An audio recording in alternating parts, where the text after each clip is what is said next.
This Film is Lit, the podcast where we finally settle the score on one simple question. Is the book really better than the movie? I'm Brian, and I have a film degree, so I watch the movie, but don't read the book. And I'm Katie.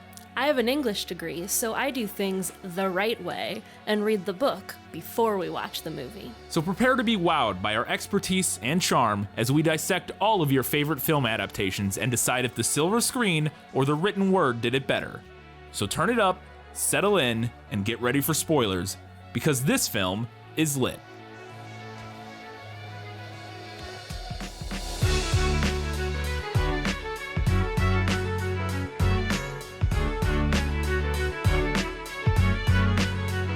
You can stop swimming now, Lily. We finally reached the shore.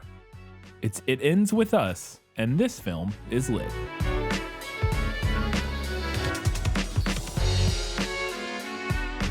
Hello and welcome back to This Film is Lit, the podcast where we talk about movies that are based on books. We got so much to talk about on this very, very special episode. It's not really, but on this episode of This Film is Lit, we're talking about It Ends With Us. And if you're here to hear about the drama outside of the movie, we addressed it a little bit in the prequel episode. You can go back and listen to that. We touched on it briefly. But this episode is not going to be about that, like at all, really, pretty much. Yeah. We might touch on it occasionally here and there as part of the discussion, but it's really not going to be the main thing. So we have plenty of stuff to talk about with this movie, though. So if you have not read or watched It Ends With Us, we're going to give you a brief summary of the film right now. Let me explain. No, there is too much. Let me sum up. This summary is sourced from Wikipedia. Lily Bloom delivers a eulogy at her father Andrew's funeral. From the podium, she announces that she will list 5 of her favorite things about him. After standing in silence for several seconds, she walks off. Back home in Boston, she meets neurosurgeon Ryle Kincaid. They flirt until he is called away for emergency surgery. While renovating the building she bought to start her flower shop, Lily meets Alyssa and hires her, where she learns that she is Ryle's sister. At Alyssa's birthday party, Ryle tells Lily that he is infatuated with her. They kiss, but she declines to sleep with him, saying that he is only interested in casual sex, whereas she wants a relationship. She spends the night at his apartment and accepts his invitation to date him the next morning. Ryle persuades her to introduce him to her mother, Jenny, at a new restaurant called Root. There, Lily discovers that the owner and head chef is her former boyfriend, Atlas Corrigan. She doesn't learn that yet, but whatever. She learns he works there at this moment, but that's fine. Flashbacks reveal that Andrew had physically abused Jenny and that Lily had found Atlas living in an empty house next door after he had run away from his mother's abusive boyfriend. They fall in love, and upon finding them in bed together, Andrew severely beats Atlas. Atlas joins the Marines. One morning, Ryle burns his hand while cooking breakfast for Lily. When she tries to help, he slaps her, but he immediately apologizes, insisting that it was an accident. While Ryle, Lily, and Elisa and her husband Marshall are dining at Root, Atlas notices... I'm confused between Elisa and Atlas. Atlas, and also nobody has real names, except for Marshall and Lily. I guess those are real names, but Ryle and Atlas are not real names. Atlas notices Lily's bruised eye and Ryle's bandaged hand. He confronts Lily, imploring her to leave Ryle. When Ryle finds them together, he assumes the worst and a physical altercation breaks out, culminating in Atlas ejecting Ryle. Atlas visits Lily's shop, gives her his phone number, and tells her to call him if she ever needs to. Lily confides in Ryle that her father abused her mother. While visiting Alyssa and Marshall in a hospital after the birth of their daughter, Lily accepts Ryle's proposal of marriage. Soon after, they elope. Ryle later finds Atlas's phone number hidden in Lily's phone case. During an ensuing argument, Ryle pushes Lily down the stairs. He later claims that she fell and that he tried to catch her. Atlas is interviewed by a local magazine, telling them that he named his restaurant in Lily's honor. In a jealous rage, Ryle tries to rape Lily. She escapes and seeks out Atlas, who takes her to a hospital, where she discovers that she is pregnant. Lily stays with Atlas for a few days, during which time he reveals that he had planned to kill himself on the night she had found him, but that she had inspired him to carry on living.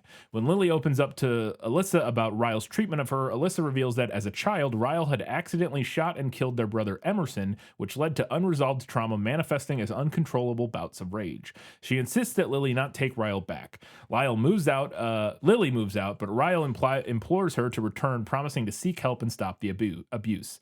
Lily gives birth to a daughter whom they name Emerson. She tells Ryle that she wants a divorce divorce, and he initially resists, but eventually agrees when she asks him how he would react if their daughter were to be abused by a partner. Lily hopes that she has broken the cycle of abuse in her family and tells her daughter, "It ends with us." Months later, Lily and Jenny take Emerson to visit Andrew's grave, where Lily leaves a blank eulogy on his headstone. She meets Atlas at the farmer's market. She tells him that she is no longer with Ryle, and they smile at each other. The end. I have so many questions. We're going to get right into them. And was that in the book? Gaston, may I have my book, please? How can you read this? There's no pictures. Well, some people use their imagination. So much to get to. We're going to start at the beginning, which I guess makes as much sense as anything. Does the story open with Lily returning home for her father's funeral? The book actually opens with Lily already on the roof thinking about the funeral. Okay. So we get all of the same information just via her inner monologue and then the conversation with Ryle instead of a literal scene at the funeral. I think that's a good choice. To actually have her go to the funeral. I think that makes sense. Well, speaking of said funeral, then I assume we at least find out a little bit about it. Does she get up to do a eulogy for her father? And does she have a blank list of 5 things that she likes about him that she stares at briefly before kind of just leaving? That does happen in the book, although I didn't really care for the way that the movie depicted it. In the book, she gets up to deliver the eulogy. She says, "I want to take a moment to honor his life by sharing with you 5 great things about my father," and then proceeds to stand there in silence for 2 full minutes on purpose. Okay. But the way that the movie depicts this, it seems like she was trying to actually do this eulogy, but just couldn't think of anything, like anything good to say, and then ran off. Yes. And the difference is important to me because this made me like Book Lily out the gate. Interesting. I was like, oh, okay, a petty bitch. I can get on board with that. Right. I think both work in their own way. I think I thought the movie's version of having her actually go up there and look at the list that she knew she had not written anything on felt a little awkward. Yeah. But I didn't mind that she went in planning to do some sort of eulogy, and like her mom's like, I don't know, just write down 5 like favorite things or whatever. And she struggles and fails to do that and then kind of storms out. I don't mind that in the movie from the sense of like, this is a situation where she feels like she has to do that even though she doesn't want to, she needs to say something. I also think the movie's version kind of works for the journey her character goes on. That's having fair. her be a little less openly defiant and like a little less headstrong at the beginning of the movie, I think works again with the journey that her character goes on in the movie of realizing she's in an abusive relationship. I think if she came out the gate feeling like, I don't stand for this, this is, what I like, if she came out of the gate feeling like a very confident, self-assured, I will stand here in silence at my father's eulogy because he was abusive, I think that might make it harder to buy that she would but maybe not. I think you could still make it work, but I think that maybe it might make it harder to buy that the journey she goes on makes as much sense. Maybe. I don't know. I mean, I definitely see what you're saying, and I don't disagree, but I also think that, at least in the book, a huge part of the point is that she comes from this background and she quote unquote should know better. Quote unquote should Yeah. know, but she yet still finds herself in this situation. Yeah. And that's fair, because as I was talking, that was a thought that popped into my head, was like, okay, but that at the same time, I can see the opposite argument of you're kind of really subverting the fact that she does come from a situation where she knows this can happen and is bad, and kind of knows some of the signs and knows the fact that that abuse doesn't always look, blah, blah, blah, or whatever. Yeah. And that she has a mom who made excuses for it, all of that. I think it could work either way. So that's fair. I guess I don't have strong feelings either way, but I didn't dislike the way the movie did it. Like I said, I did feel like it was a little funny that she got up there and then looked. I understand why the movie did it, but it felt a little clunky. like she looked down expecting, like hoping maybe Yeah. it magically somebody wrote 5 things on it. You know what I mean? Again, I get it in the context of the scene. I don't even think it's like awful. I just think it felt a little funny. Because I think you could explain it away as like, yeah, maybe she was kind of hoping, like, you know, like it's a Yeah. weird, stressful situation. I can almost understand, like, in a kind of a fit of like, Maybe I blacked out and wrote yes, like something. like maybe last night I scribbled something down. Let's hope now. Okay, damn. Like I get, yeah. So she goes home from the funeral for her father, and then she's hanging out on the roof, which apparently is where the book starts. And we are introduced to Ryle, and her introduction for both us and her is Ryle kicking in the door to the roof and then kicking a chair over. As he's on the phone, he's very upset, and I wanted to know if that was how Ryle was introduced in the book, because we get red flag from moment one, which is clearly very intentional. Like, Yeah. hey, look, this guy has maybe some anger issues. Yeah, that is how he's introduced in the book. She's hanging out on the roof, and he comes up and kicks the chair before he notices that she's up there. Yeah, that's fair. So they get introduced. This is the meet cute, and they're kind of learning who each other. They've never met each other. This is their first time meeting, even though they live in the building together.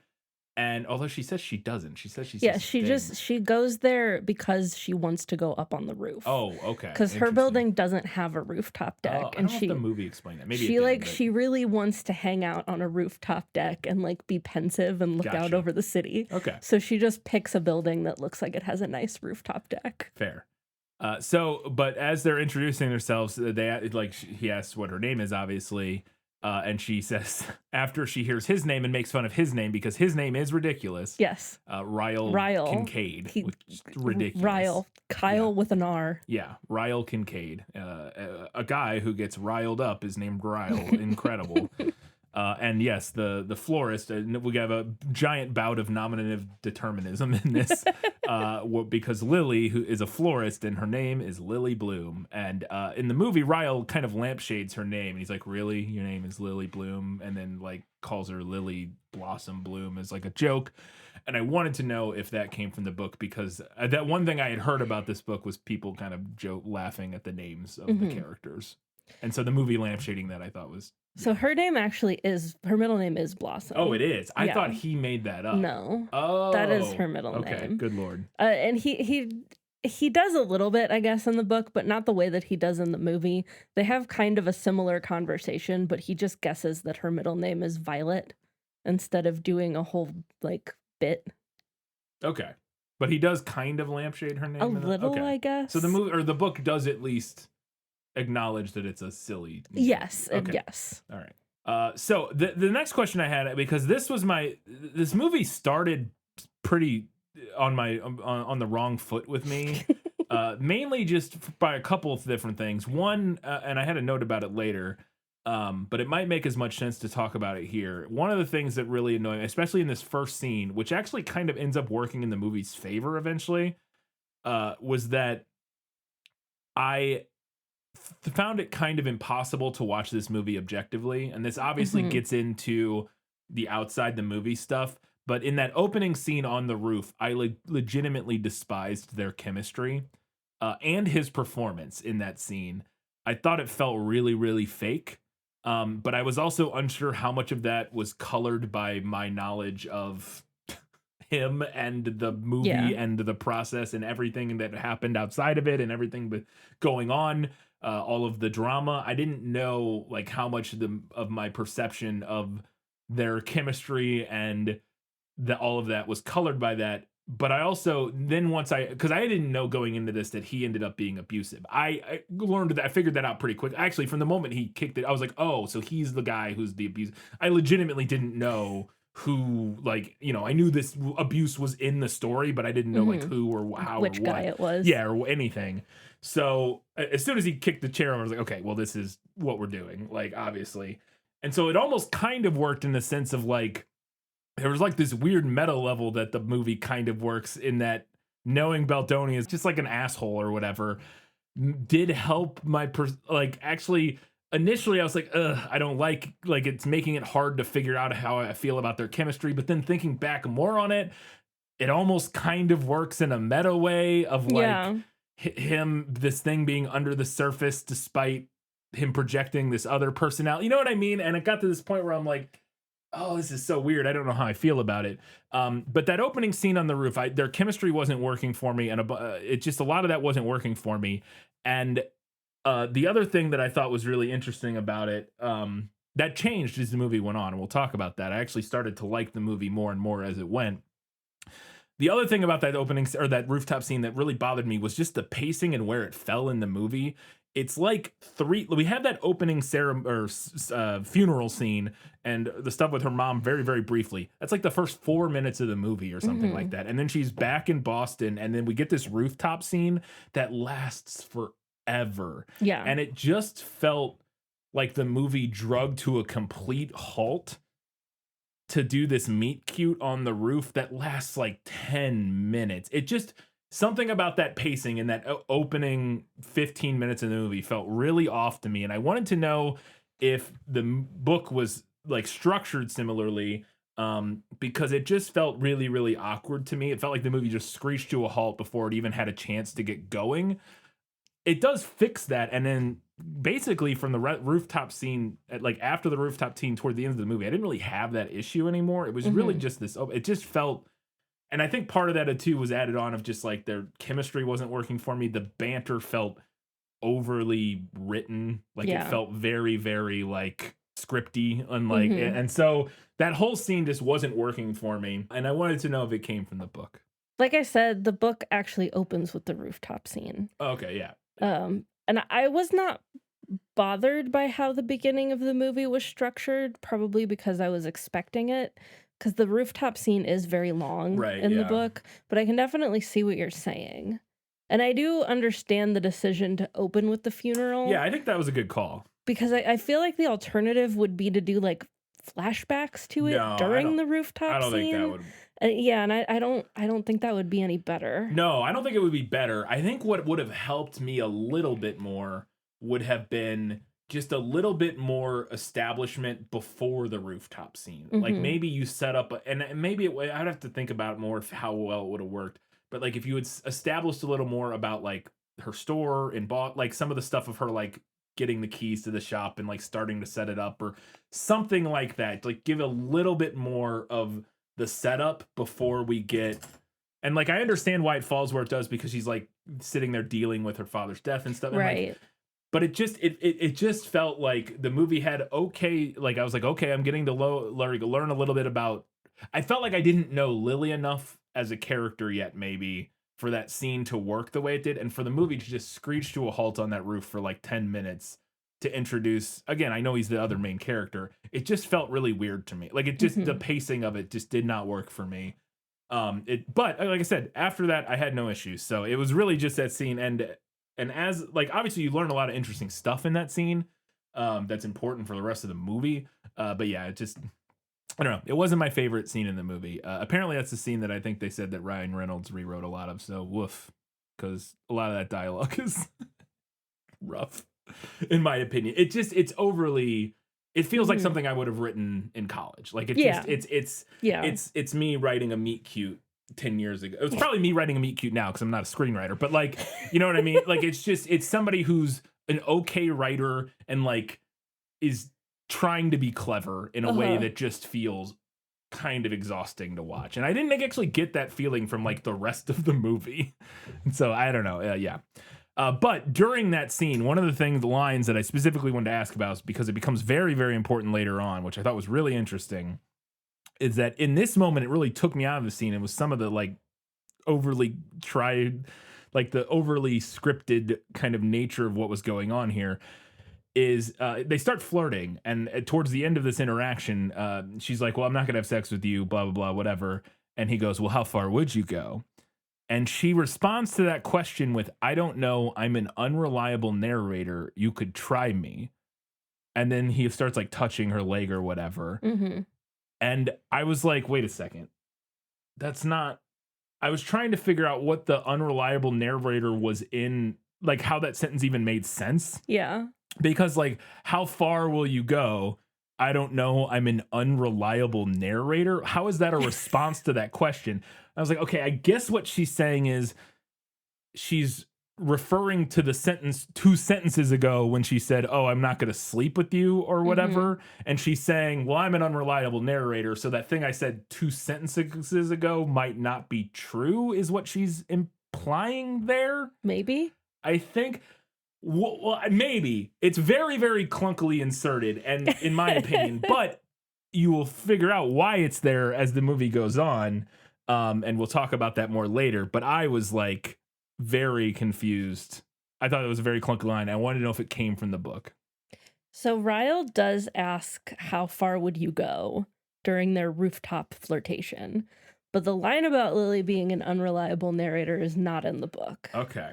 And I do think it's an interesting addition, given the movie's upcoming decisions, which we'll discuss on down the line. It's a little obvious. I don't think I needed that line there because obviously it gets revealed what's going on later. Right. But I did have a moment while we were watching the movie where I turned to you and go, "Oh," because I had the thought like, "Oh, maybe this is like during the first scene where she gets her where he hits her the first time later, the frittata scene." I was like, "Oh, maybe this is like a." Because I was very confused by what was going on and like the reactions and everything. So I was like, "Huh, this is strange." It's almost like a meta clue. Yes, no, it's 100%. That's not almost what it is. That's 100% what it is. And I think that's why it was so clunky feeling, is because it was shoehorned in there as a meta clue about what's going on later, which again, I don't even think you really need, because we get a full reveal. Yeah. If you had never done the full reveal, you would definitely need, like something like this. If you had never gotten the full reveal of like, oh, what's going on here, then you might want, like, if the movie had kept it intentionally vague the whole time. Yeah. And never had like the flashback where you see the Rashomon version of it, you'd be like, oh, okay. But I think since the movie does that, you don't really need to like put a spotlight on it in this way. It's fine. Right. It doesn't really matter. But it did at the same time. I thought it works okay. Like it definitely did trigger my brain before the reveal to think about that. Like, okay, she specifically said she was an unreliable narrator, so it's a little on the nose, but like, okay. So then we move forward, and right after their rooftop scene, we get the first flashback where we see her meeting and her relationship with Atlas as a kid.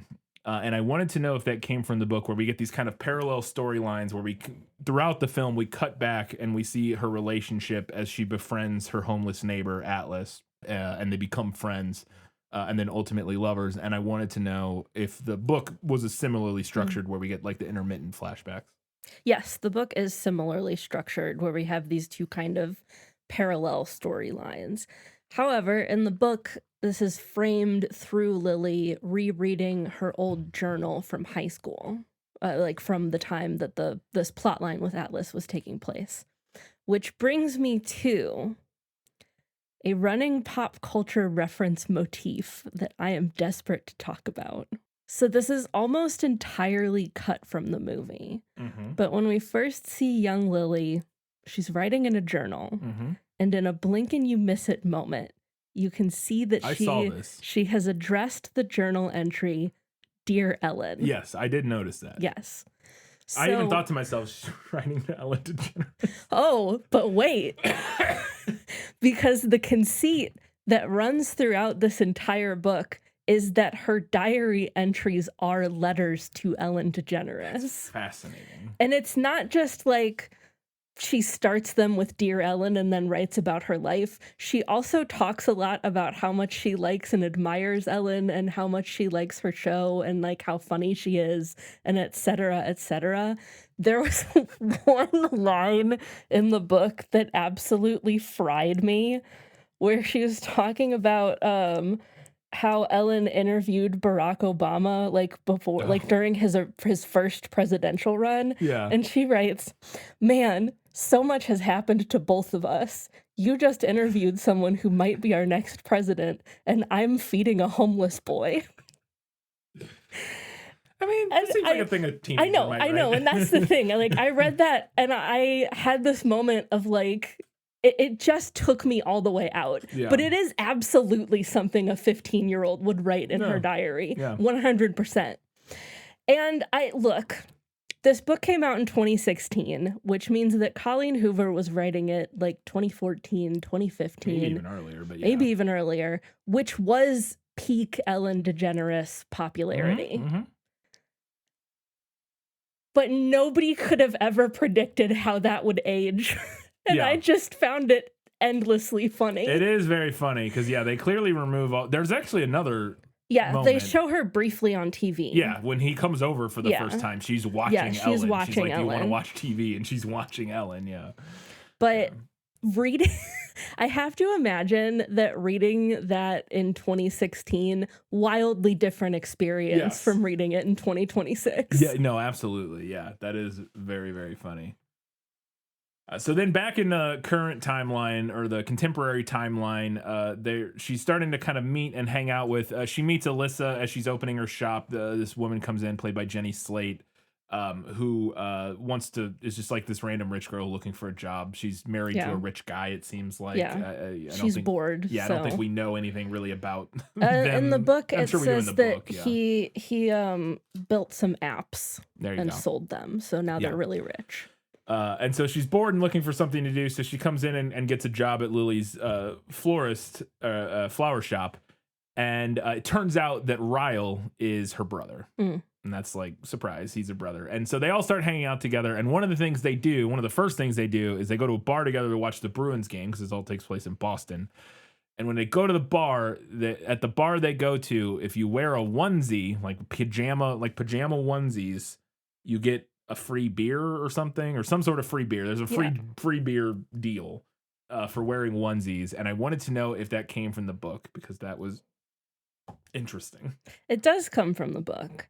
And I did try looking to see if this was a real thing, and I couldn't find anything conclusive. Okay. I Googled a couple different like combinations of words, and everything I was coming up with were like Bruins themed baby onesies. Right. So if we have any Boston area listeners, please let us know if Bruins fans wear onesies to bars to get free beer during games. I would imagine it probably wouldn't be 2 bars, but there might be a bar that did it that like Colleen Hoover saw or something. Yeah. You know what I mean? So yeah, I doubt it. At least that because if it was a thing that like lots of bars did, I think you could find it pretty easily. But if like one bar did it, then yeah. But yeah, I was interested. I was like, okay, sure, whatever. But yeah, I saw because one of the reviews you posted was like they never explained the onesie thing. It's like they do in the movie. There's a quick line about it. It's not. Sure, it's a single line, but they actually there's 2 lines about it. Before they go the first time, she's like, "Hey, they're wearing onesies because if you go to this bar, you get free beer if you wear a onesie."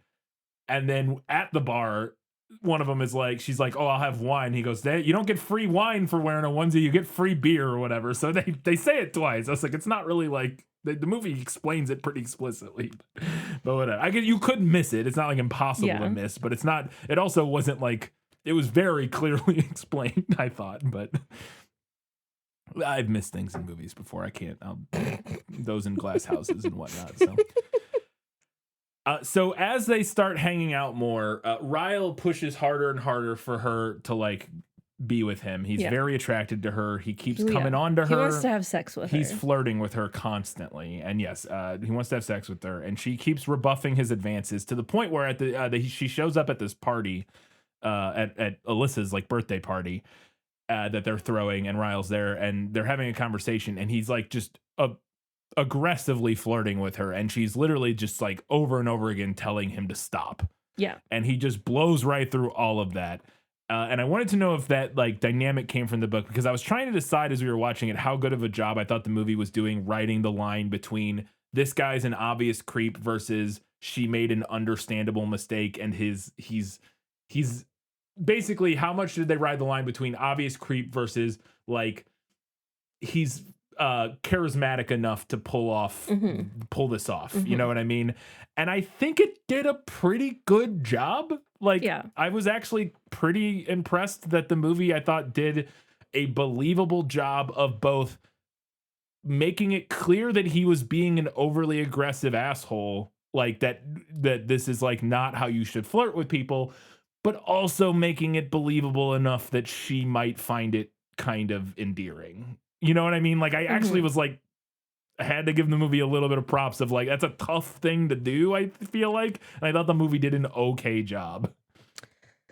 Okay, so I have a lot of thoughts on this. I'm not going to try to compare specific things that he says and does because I don't really remember every single thing. Yeah, that's fine. But I think in general, the movie does a pretty good job with this.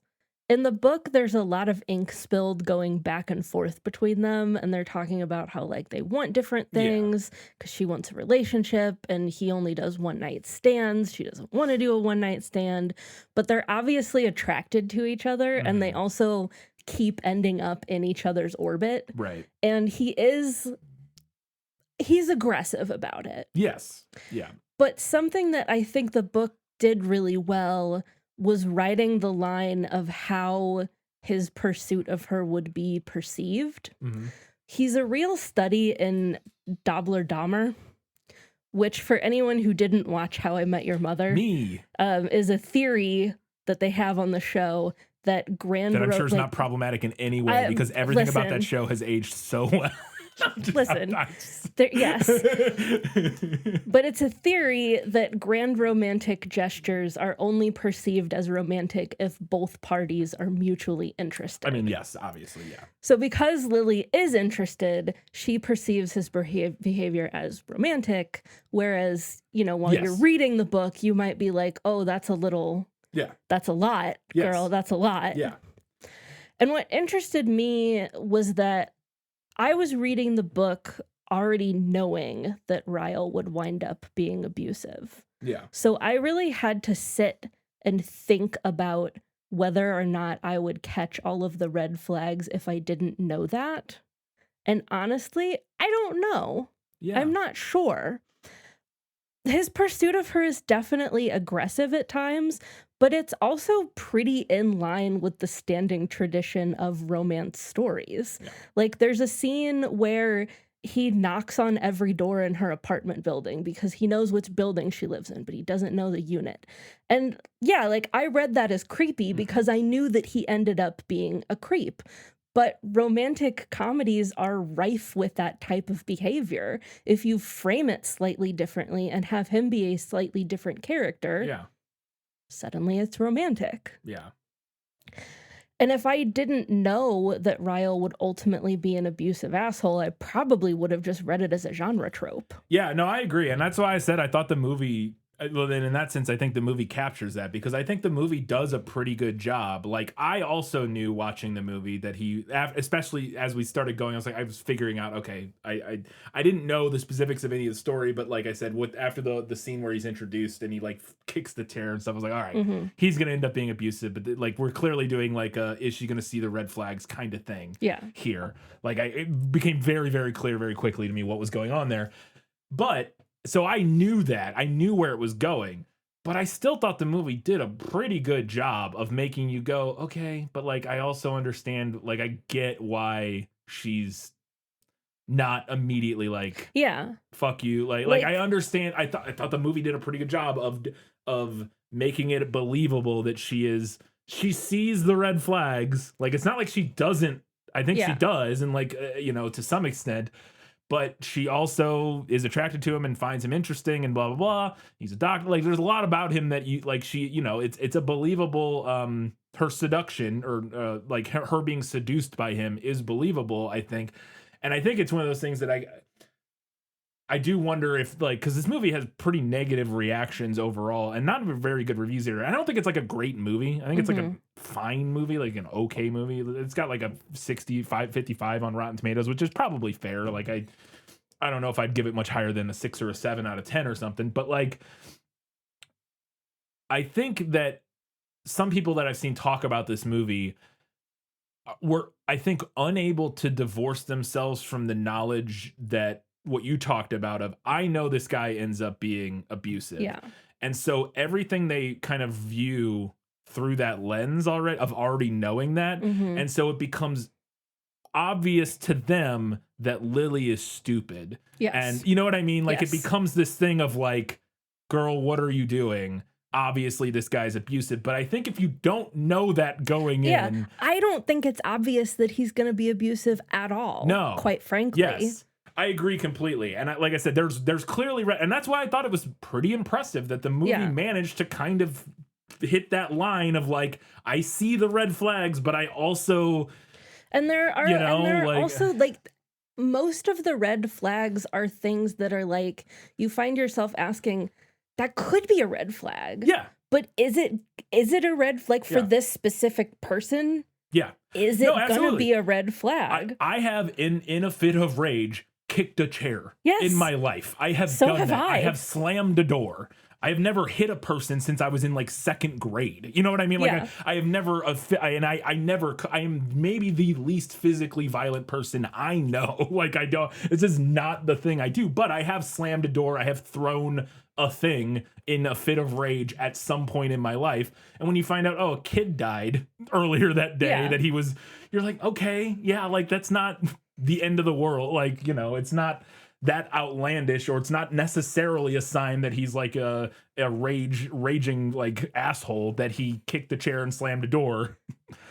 So like it is, like I said, I thought it does an okay job of, and again, that being said, there are definitely parts where you're like, okay, when she's telling him no and no and no over, and he's like pushing past it at the party and stuff, there is a degree of like, but at the same time, he does at times at least pretend to respect her boundaries enough in ways that is, and I say pretend. I don't even think that's fair, because I think he thinks he's a better person than he is. Yes. Which is true for most people. Every person, honestly. Like nobody thinks they're the villain for the most part. Yeah. But anyways. But I also think that is a thing that a lot of people don't like in their fiction villains. I would agree with that. And in particularly, I have a note about this in my final verdict. But like particularly in this type of story, I don't think people like. Yeah. I understand why this movie has some of the reactions it does.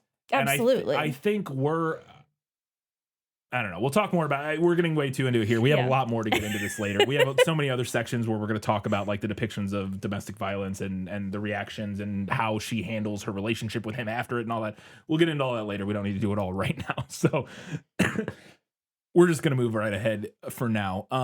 They start dating. Yeah. She relents and they start dating. They've been together. Another thing this movie does, which I thought worked okay, was it doesn't really tell you how much time is passing. Mm-hmm. We just kind of jump through time and it's like, oh, it's been months maybe or whatever.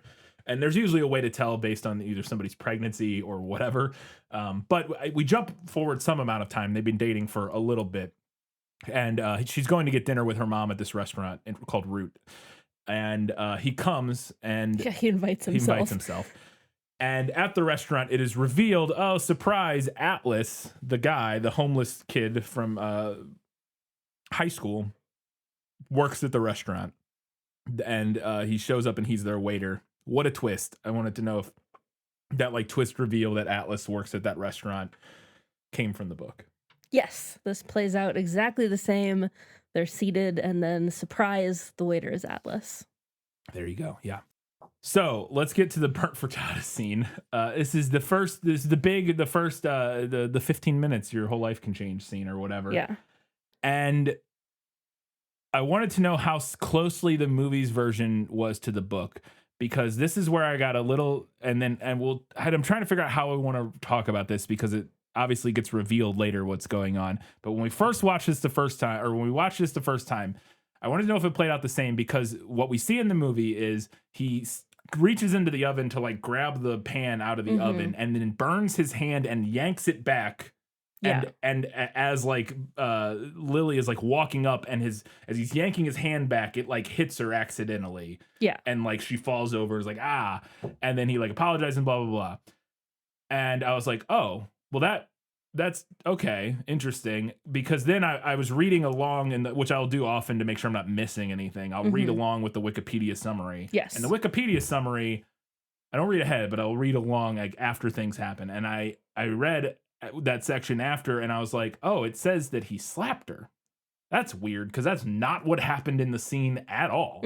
I was like, is the Wikipedia, and what we talked about before, Wikipedia articles sometimes just wrong in what the summary says. Yes, the summary is particularly bad. Yeah, sometimes for some reason. Yeah, every now and then you'll just get fully like made up things in the summary. Not fully made up, but just like inferences that the author like or whatever. And I was wondering if that was what was going on here or whatever. And I was like, that's weird because he did not slap her. Like he accidentally bumped her while whatever.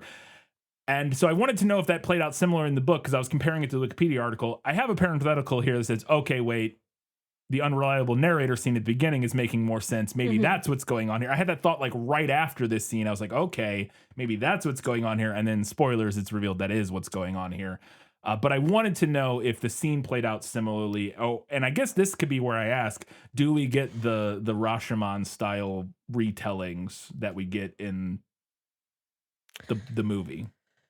No. Okay. No to that question. Okay. The scene is the same and yet different. We don't get the kind of self-edited memories like Rashomon style. Yeah, that's what you're saying no thing. to. Yeah, that's the main thing that I'm saying no to. But I'm gonna read the scene because I'm not even sure I can summarize it. And I think so. There are three, just like in the movie, there are three like major abuse scenes in this book. And I do think that the way they are written is pretty effective because they're written kind of confusingly. Okay. Because I thought that was the movie does that too. They're edited kind of confusingly, where it is hard to tell, but it's hard to tell exactly what. But you're initially, it's like looks more like accidents than anything else. Yeah. Okay, so it's a casserole in the book. It's not a frittata. To be fair, it looked like a casserole dish in the movie, so I don't know. I get dizzy all of a sudden from standing up too fast after having 3 glasses of wine. They house this wine, by the way. They just they're swallowing glasses of wine whole. More on that in a minute. Okay. I grab the counter beside him to steady myself just as he reaches in to pull the burnt casserole out. Ryle, you need a shit, he yells. Pot holder. The casserole falls from his hand and lands on the floor, shattering everywhere. I lift up my feet to avoid broken glass and mushroom chicken splatter. I start laughing as soon as I realize he didn't even think to use a pot holder. Must be the wine. This is some seriously strong wine. He slams the oven shut and moves to the faucet, shoving his hand under the cold water, muttering curse words. I'm trying to suppress my laughter, but the wine and the ridiculousness of the last few seconds are making it hard. I look at the floor, at the mess we're about to have to clean up, and the laughter bursts from me. I'm still laughing as I lean over to get a look at Ryle's hand. I hope he didn't hurt it too bad. I'm instantly not laughing anymore. I'm on the floor, my hand pressed against the corner of my eye. In a matter of 1 second, Ryle's arm came out of nowhere and slammed against me, knocking me backward. There was enough force behind it to knock me off balance. When I lost my footing, I hit my face on one of the cabinet door handles as I came down. Pain shoots from the corner of my eye right near my temple. And then I feel the weight. Heaviness follows and it presses down on every part of me. So much gravity pushing down on my emotions. Everything shatters. My tears, my heart, my laughter, my soul. Shattered like broken glass, raining down around me. I wrap my arms over my head and try to wish away the last 10 seconds. God damn it, Lily, I hear him say. It's not funny. This hand is my fucking career. I don't look up at him. His voice doesn't penetrate through my body this time. It's like it's stabbing me now, the sharpness of each of his words coming at me like swords. Then I feel him next to me, rubbing his goddamn hand on my back. Rubbing. Lily, he says, oh my God, Lily. He tried to pull my arm from my head, but I refused to budge. And it just kind of goes on like that. Yeah, I mean, it's very clear that he hits her in that. Like the way that's so it's definitely not doing like a you aren't sure what's going on. Like it's very clear, and especially her reaction about like my soul shattering stuff. Like I think it's very clear that like, oh, he just hit her there. So they definitely add that layer, like you said, of kind of fake memory, or presenting it differently initially and then revealing that it was actually abuse later or whatever. It probably maybe was a good idea to remove the drinking. So, yeah. Well, what?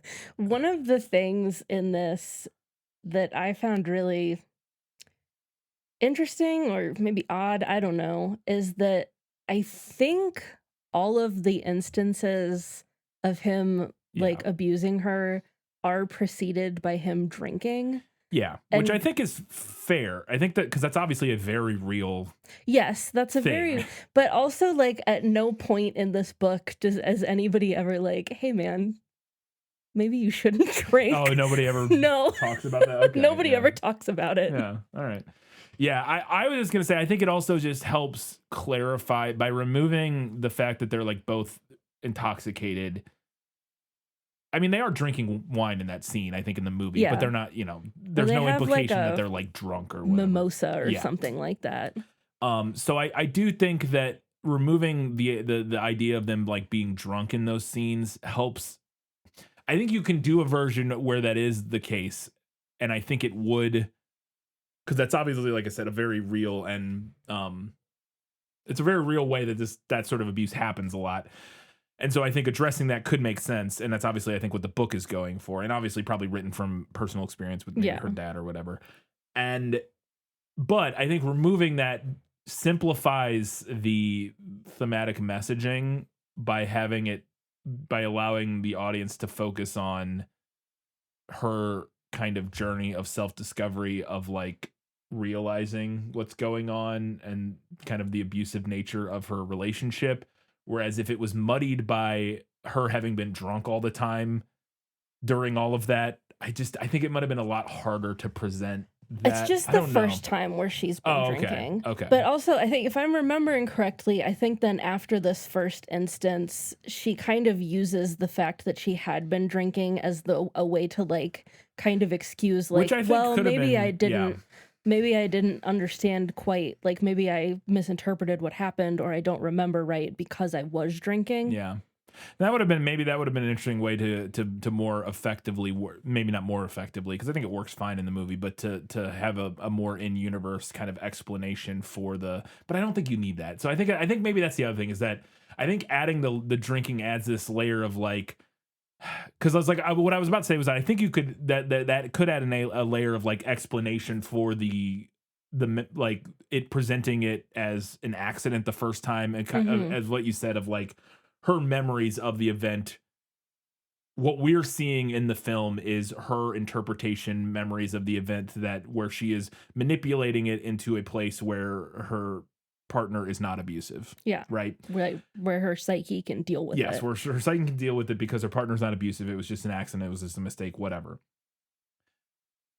I think you could add the alcohol to that as like a way, as like an in-universe explanation for why those memories maybe got a little muddled and why she thought that. But I also think there's an element of not putting that in there and having it just be that because you don't need that for somebody to create, you know what I mean? And so I think maybe removing the alcohol makes it a more universalizable or a more universalizable experience potentially. You know what I mean? I don't know. I think that's an interesting question because part of me does think that more people would readily accept alcohol as a reason why you would not remember something correctly than would accept that people just edit their memories because I think I because agree. everybody edits their memories. Yeah, 100%. Everybody does that. But I think a lot of people are probably not aware. Yeah, they no, do I that. agree. Yeah, I agree, which is kind of what I'm saying, which is that I think it's almost a stronger point by having alcohol not really be a factor in these scenes. I think it makes a more impactful point Yeah. because you're like, oh, that can happen. Like everybody that like alcohol, yeah, like that, what you were just saying, that everybody understands that if you're drinking, your memories get muddled. But the point the movie is making is you don't have to have been drunk for your brain to change your perception of these events into something that it's easier for your brain to deal with. You know what I mean? Yeah. And so I think actually removing the fact that they were drinking or whatever makes that reveal that she was editing her memories a more impactful moment than it would be had we known she was like drunk during those scenes. You know what I mean? Do you get what I'm No, saying? yeah, I get what you're saying. 'Cause What, I think we're agreeing. no, I think we are agreeing. What I'm saying is that I think there is a certain type of person who would then watch that scene and like get to the end of the movie and insist that it was not realistic Oh, that she would be editing her memories. right. Yeah. Because nobody Maybe. does that. Yeah, sure. Maybe. Yeah. Well, definitely. Yes. There would definitely be people. Yeah. Yeah, absolutely. Yeah. I have not heard that criticism of the film. I have not. I haven't heard either. that, I had so no idea that this was I didn't know an it was element in the of it. film. Yeah. Yeah. And so I've never heard that criticism of the film, but yeah. Definitely would be people that did that, but I don't think you would fix it. Those people, I don't Probably think. not. I don't think anything. Yeah, I don't know. Yeah. So then we cut to a few days later. They are going, or the next day or whatever. They're going out to dinner with Alyssa and her husband, Marcus or whatever his name. Marshall. And they're going to Root, which is not where she wanted to go. Yeah, because she doesn't Atlas want to works go there. there. She doesn't want to run into Atlas again. But some last minute change of plans. It's where they're going, and so they end up there. And while they're there, she obviously she has a bruise on her eye from when Ryle hit her, and Ryle has a bandaged hand from burning his hand and then hitting her. And the Atlas sees this and he like freaks out, and they have this confrontation. He first has a confrontation with Lily. He's like, "You got to leave her." Or leave him, like, you know, he's clearly abusive or whatever. And she's like, no, it was a mistake. It was an accident, blah, blah, blah. And then Ryle shows up and Atlas like immediately tries to fight him, like throws him up against the wall and is like, I will beat you to death or whatever. So like, oh, great. So Atlas is also a hothead. And I wanted to know if that came from the book. Not that he was wrong necessarily, just that immediately throwing a guy against the wall based on no information, like literally no information. You have a bruised face and a hurt hand. It could very easily have been completely unrelated. Like it could have happened exactly how her edited memory. Yes, it very easily could have happened as her, and now it didn't. And so he ends up being justified. Right. But he's correct. He's correct. But in that moment, there was no reason for, so you're like, okay, so this guy's also kind of a hothead. Like the movie never, that's the thing that the movie, that was maybe my biggest criticism of like, one of my bigger criticisms of the movie is that I think, and the kind of thematically what the movie's doing is that the whole plot line around Atlas felt a little paternalistic to me. And we'll talk about more about that later. But, and it celebrates his like manly rage. Right. But it's very, you know, obviously it's bad that I just don't think it correctly identifies that him throwing Ryle against the wall and threatening to fucking shove his hand down his throat or whatever is like also bad. Like I don't think the movie realizes that, or at least it doesn't seem like it necessarily. And so I wanted to know if that came from the book. That does come from the book. It plays out almost exactly the same as it does in the movie. I don't think the book also realizes that, although I skimmed because the book has a sequel. Oh yeah, it's which I think if I'm remembering right, the sequel was like a few years later. Yeah, I think so. Yeah, and I think, I'm not going to go look and verify this, but I'm pretty sure I saw something in the summary of the sequel about Atlas like refusing to fight Ryle.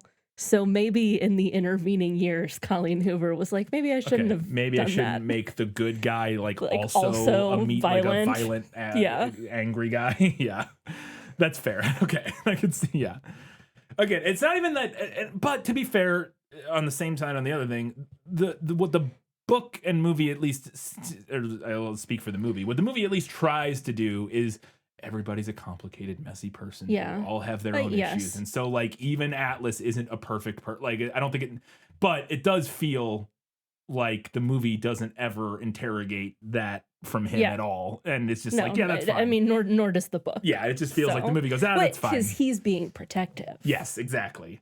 Yes, exactly. Which again, we'll get to more later. It's why I kind of felt like it feels a little paternalistic at times. It's just, yeah. My next question is, during that exact same scene, is right after that, Ryle, after he gets thrown against the wall, says, "This is Atlas," and then he says, "The homeless boy you wasted your virginity on." And I wanted to know if that line came from the book, because that specific line was probably the biggest red flag of anything yet Yeah, in the right. movie from Ryle. Like, obviously he hit her already, but in the view of the movie, it looked like it was an accident. It's like, whereas that line we get presented as is, I'm like, okay, well that guy's an asshole. Yeah.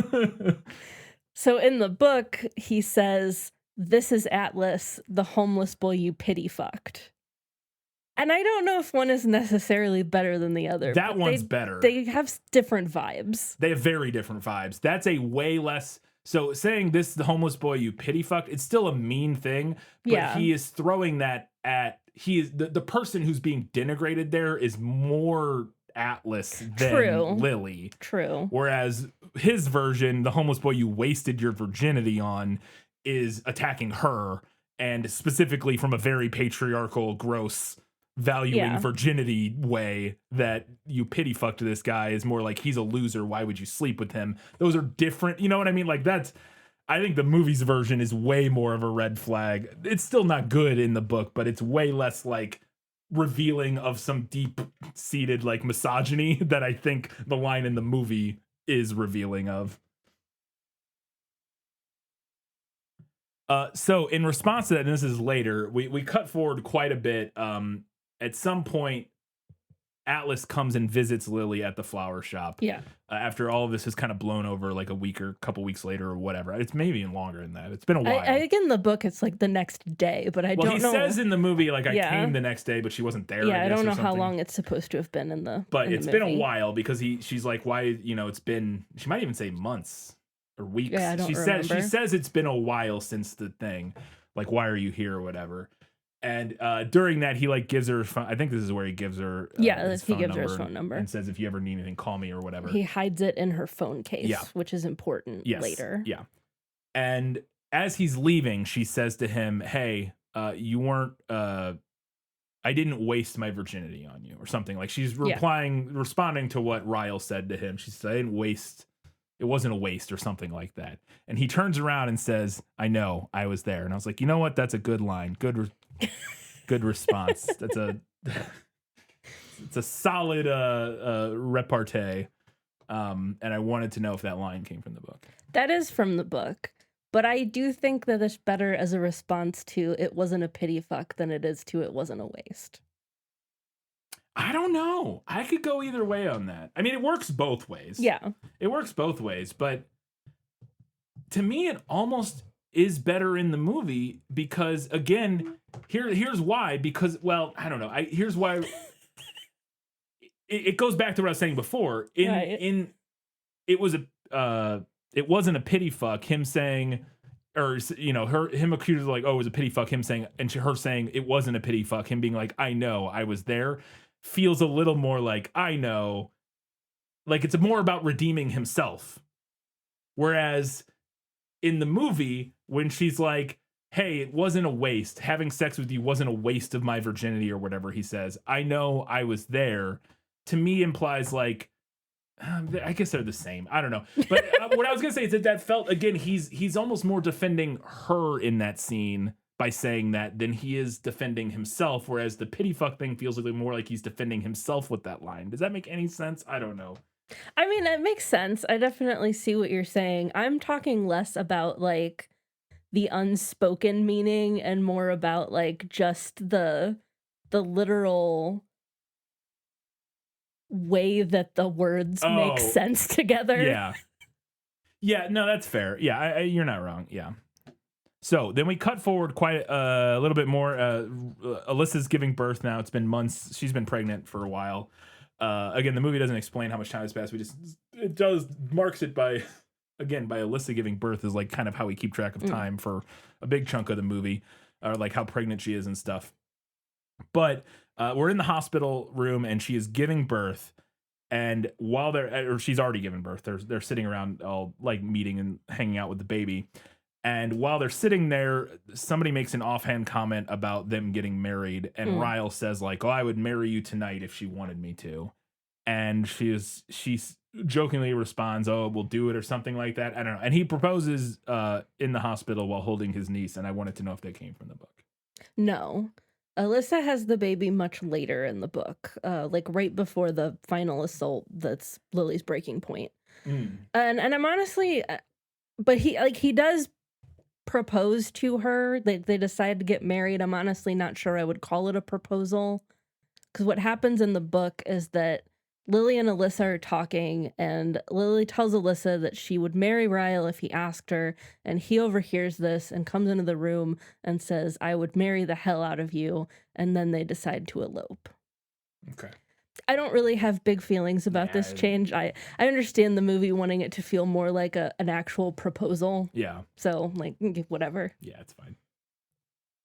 So then, cut forward a little bit more. They get married, they elope, and we jump forward. I don't know how long it's been at this point, since their wedding or whatever. Yeah, Weeks, months. I'm not sure.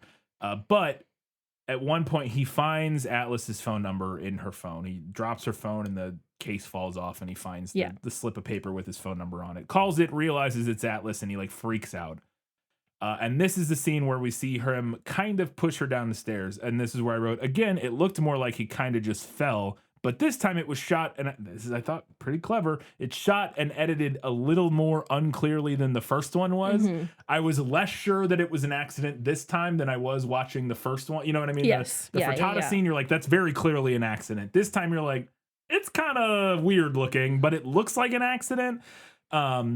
Which again, I thought was very clearly intentional choice, and I thought it was relatively compelling. And then I wanted to know, like, or I guess the falling down, pushing her down the stairs came from the book. Yeah, all of that plays out very similarly. The main difference in the book is that she initially tries to insist that he pushed her. Okay. Like when she like comes to. Yeah. And he keeps insisting that she didn't. He's like, "No, you fell. I Yeah. tried to catch you. You fell," until she gets confused about what actually happened and is like, "Maybe I did fall. Yeah. I don't know. My head hurts." Yeah. And the movie does a similar thing. Like he very clearly just gaslights her when she comes to. He's like treating her and he's like, you fell. He says it over and over and over again. You fell, like, and he's very clearly like gaslighting her into believing that. But you're right. She doesn't say like, "Oh, you pushed me" or anything like that. She doesn't seem to know what happened, which I think works fine. It works fine. It's a similar idea and works similarly. Then we get to the big abuse scene, which is that Ryle finds an article in a magazine about Root, Atlas's restaurant, that reveals that it's named in memory or because of Lily, basically, some girl he used to know.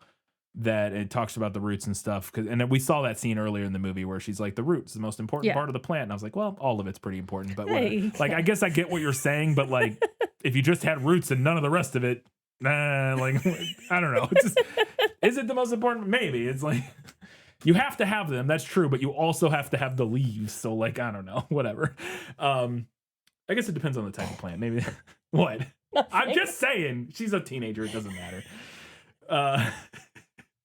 It's fine. I get what she's saying. But anyways, he writes about that, and that's why he named his restaurant Root.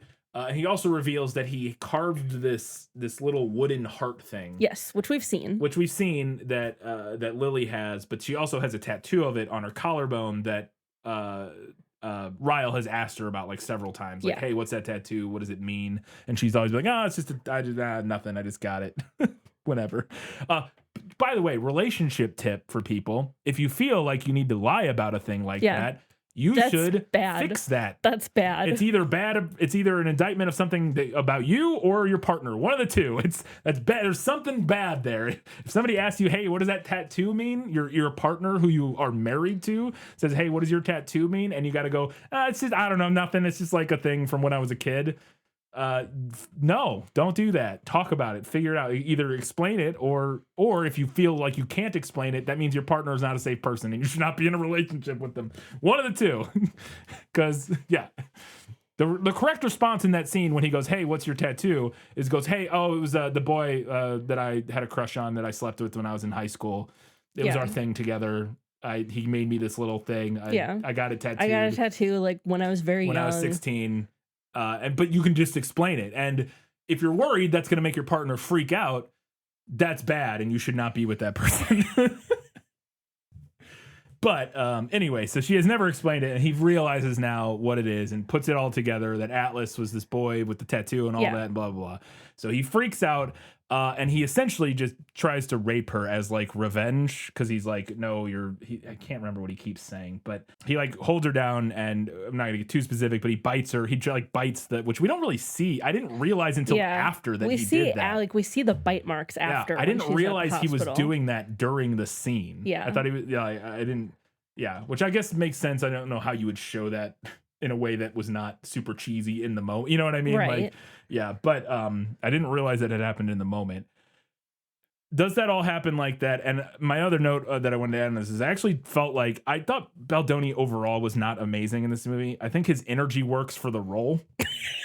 I'll say that. I'll just leave it at that. But overall, I didn't love his performance at different times. Yeah. Same Blake Lively. I thought she's not amazing all the time, but in this scene in particular, both of them I thought were very good. And in particular, I thought Blake was like very good in this scene in a way that I thought was like very upsetting. Yeah. Like I thought watching this scene was like the way she's like pleading with them is very upsetting and very effective. And I wanted to know if that scene played out similarly in the book. Okay, so there's quite a few differences here. I'm going to try to run through all of it. The movie simplifies the lead up to this, which I ultimately think was a good choice. In the book, the restaurant is called BIB or perhaps Bib. I'm not really sure if it's supposed to be spoken as an acronym or not, but which is revealed in the article that this stands for Better in Boston, which was an inside joke between Atlas and Lily, as well as the slogan on a Boston like refrigerator magnet that Atlas gave to Lily when they were younger, which she still has. Yeah, we do hear him say everything's better in Boston. Yeah, they do talk about. They do talk about that. So Ryle reads the article, and then he goes and reads Lily's old journal, which is how he verifies that the magnet was from Atlas, as well as how he makes the connection with the heart tattoo. Okay.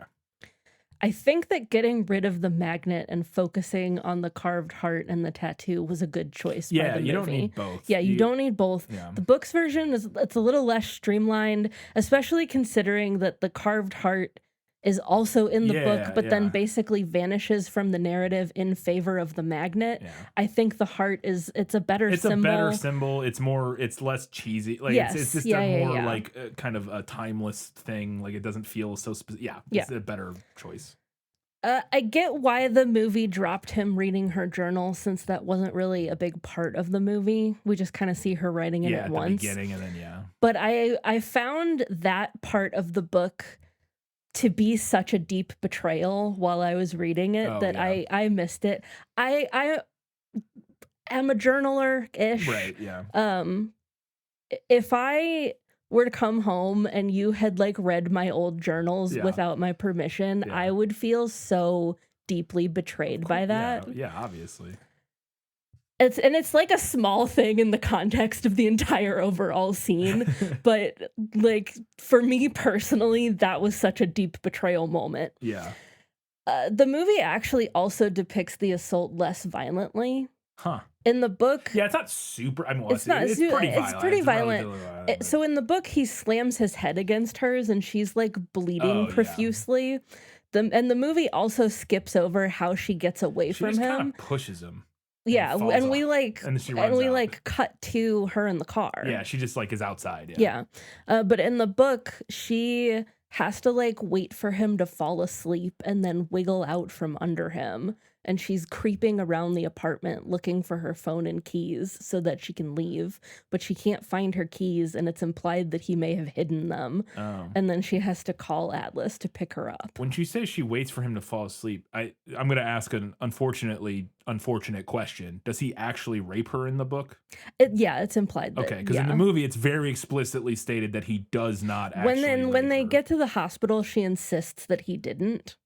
In the book? In the book. Because she does in the movie too. But also from what we see in the movie, it would appear that he didn't actually rape. Like they're both fully clothed still, I think, and everything. In the movie. But and maybe I read it wrong. You might. But to me, in the book, it felt very clear Okay. that he did. Okay.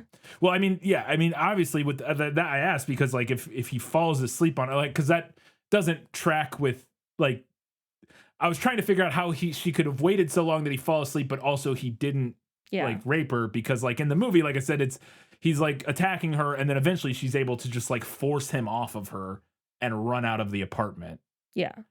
And whereas in the book it wouldn't make much sense, or in the book that like because we see her force him off before he's able to actually like rape her, so you're like, okay, so when she tells the doctor later that he didn't rape her, you're like, okay, yeah, like we saw that didn't happen. Whereas in the book, if she waited for him to fall asleep, I'm like, well, how, like something like did he just stop, like, you know what I mean, like we would have had like he would, assuming that it's the same scene. He was drinking, so maybe the idea is that he like passed out. Could be, yeah. But I definitely read it as like he did rape her. I wonder, and if that's the case, then that's an interesting choice by the movie to remove that because I think it maybe makes the end of the movie more palatable. Yeah.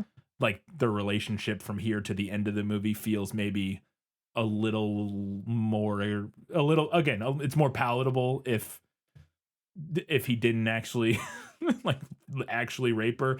Now I don't know, we're splitting hairs there, but it is with what he did do, like it's not like that what he did do is like fine or whatever, but it is, you know, maybe they thought that there was an element of like we need him to be at least a little bit less despicable, maybe, for this ending to work potentially. I don't know, we'll talk more about that here shortly.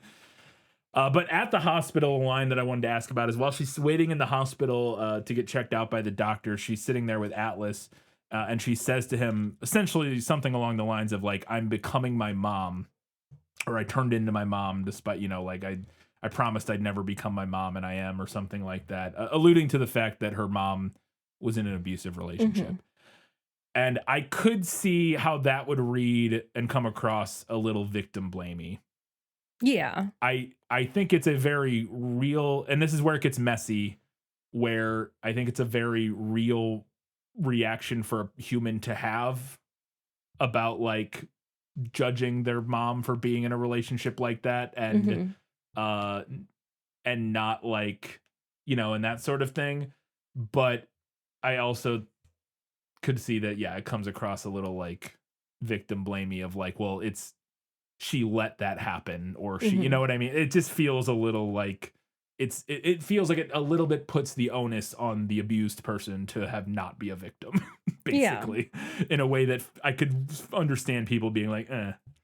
So this exact line isn't in the book, but Lily thinks something very similar to herself after finding out that she's pregnant at the hospital. Spoilers for your next question.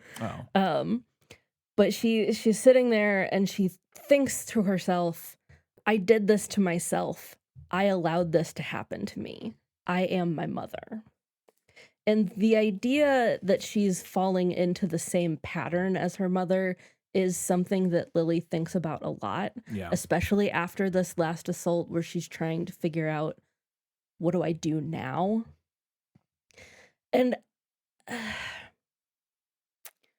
complicated. Yeah, that's my feelings about and a lot I of do this. think that like part of what Colleen Hoover is doing with Lily and the way that she perceives her mother is kind of showing that like when you're on the outside looking in, it's easy to it's judge. really easy to think like I would never allow that. I would never do that. I would react differently.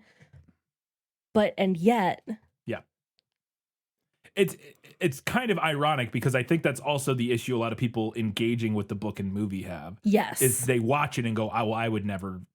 Would you? And that's the thing. And that's the thing that I think is really important, that really like, and it's why that I think the movie is kind of good. And I actually like elements of the movie is because I think it does kind of force you to sit with like difficult questions like that. Yeah. About like, because it is easy to look at her and be like, come on, like this is obviously a red flag. You should have figured this. Like he pushed you down the stairs. Like what are you know? But the hard, yes, horrible, ugly truth is that you don't know. You don't know. You don't know I how you're going to respond to that situation unless you are 100%. unfortunately in it. 100%. It's one of my least favorite things about the internet and people generally is watching people see other people in situations and going, well, obviously I would never do that. And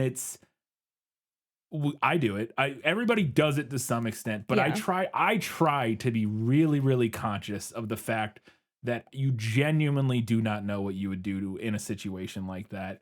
Especially when you see the way, which is why I think the movie's kind of good, the way it builds up, the way it starts small and it, like it, I Yeah. think that it is a pretty like, it's a very intentional way that the story of abuse is told, that is there to lead you down the path to make you interrogate yourself the way we're talking about right now. That is like the whole point, I think, of the book and the movie. And I think it does a pretty good job of it. But yeah, I do. It drives me crazy when people refuse to at least try to put yourself in that that other. It's just empathy, is it really what it comes down to? Yeah, It's just a lack of empathy. Even people who are very empathetic, I think it can be very easy to lack empathy in certain situations, even though I don't know, it's hard to explain. But yeah, I agree completely. I think that idea of like, well, I don't know. I don't know where it's gonna go. I think it does. Like I said, I think it's a pretty compelling job of kind of addressing that and holding that mirror up to people and asking you to think about it. And I if I may get personal for a moment, you can skip this. Who? The listeners. Oh, I was like, not you. I was like, oh, you you don't want me to get leave? skip I mean, this. But like should I put a time cut? Is it when you say when you should skip this? What do you? If you this is already a pretty triggering episode. Yeah, I guess that's what I was wondering. Is there a trigger warning specifically you want to? I don't know. I guess not. Okay. I don't know. So I grew up in an abusive home. Yeah. And I really, really like to think that if I were to wind up in a similar situation, that I would just leave at the first sign of any trouble. But then also, if I really, really think about it, like, if you were to suddenly turn into an abusive asshole, just getting up and leaving would require abandoning my entire life. Oh, yeah. My whole life. Obviously. I would have to try to get the cats out. Right, yeah. I would have to leave my job. I would have to move. And I think when we're sitting and we're watching somebody else go through something, it's really easy to make a judgment call, but you don't actually know. Yeah. You don't know what you would do, and you don't know what it would do to your life. Yeah. Yes, yeah. No, I agree completely. I think that is the movie's greatest success is hopefully forcing people to consider stuff like that, to some extent. And I think that's something that everybody hopefully can. I think everybody should try to be better about is really like trying to put yourself in other people's shoes but not just put yourself in their shoes and go, well, this is what the decision I would make in their shoes. To really think about like, am I maybe like thinking this is a simpler answer than because obviously it's a simple answer from the outside. Yeah, obviously, and it's not like we're saying she's right to stay. Like obviously the correct response is you should leave. Like that is the appropriate response. Like that is what she should do. But understanding how it happens and why it happens and why victims don't, and I think, there's a lot going on there that I think this story at least grapples with in a way that is interesting, if not like perfect, which obviously how could it be? It's a story written by one person. Like it's, they're doing their best with it. I think it's, I don't know. Yeah, I don't have anything else to say about it right now. We have more to talk about later, so I'm sure we'll get to more of it. But my next question is, does the doctor at the hospital just like reveal to Lily that she's pregnant? Because she has no idea. And the doctor's like, oh, by the way, we don't do x-rays on pregnant people. And she's like, what? Yeah, this plays out pretty similarly. The main difference is that they want to give her a CT scan to make sure she doesn't have a concussion because he slammed his skull into hers. Oh, yeah. And I think the idea is that the doctor assumes she already knows that she's pregnant. Yes, I figured that was the case. The doctor probably should not have assumed you should that. not assume that. She's not, like, I don't know how early she is, but she's not showing at all. You know, like, I think why would you they assume say that as in a the doctor? book, but I don't remember what it was. But it was like... That was crazy to me. It was like far along enough, but like not far along enough that she would... Like, she's like about to it's start far along showing. enough that you would know. Yeah. But not that this show it like that normally you would know probably, but that she just doesn't in this instance. Okay. It's fair. But yeah, I thought it was wild that the doctor just assumes that she's aware that has to be protocol, right? That if you don't have on a chart for a patient, they are pregnant. Yeah. And you know that ahead of time. If you go, oh, they're pregnant, you don't just come in and go, well, by the way, you're like, there's got to be some sort of protocol there, right? Well, particularly in an instance of obvious domestic violence. Oh my God, even more so, yeah. Like, and I don't even know what the protocol for that would be. Yeah. Because, like, if it were me, I'd be like, hey, girl, so... Yeah, that's what I'm saying. Like, it's that's an even better point, especially when she's there because of domestic violence. Yeah. Just be like, oh, by the way, like, obviously, you know you're pregnant, so let's get, like, you can't give you an x-ray because obviously you're pregnant. But it's like... Why would you? That's just crazy to me. Insane. Yeah. Some doctor, please tell us how insane that is. Yeah, I like I said, maybe it's not. But that felt absurd to me that the doctor just says it like she obviously knows. It's like, okay.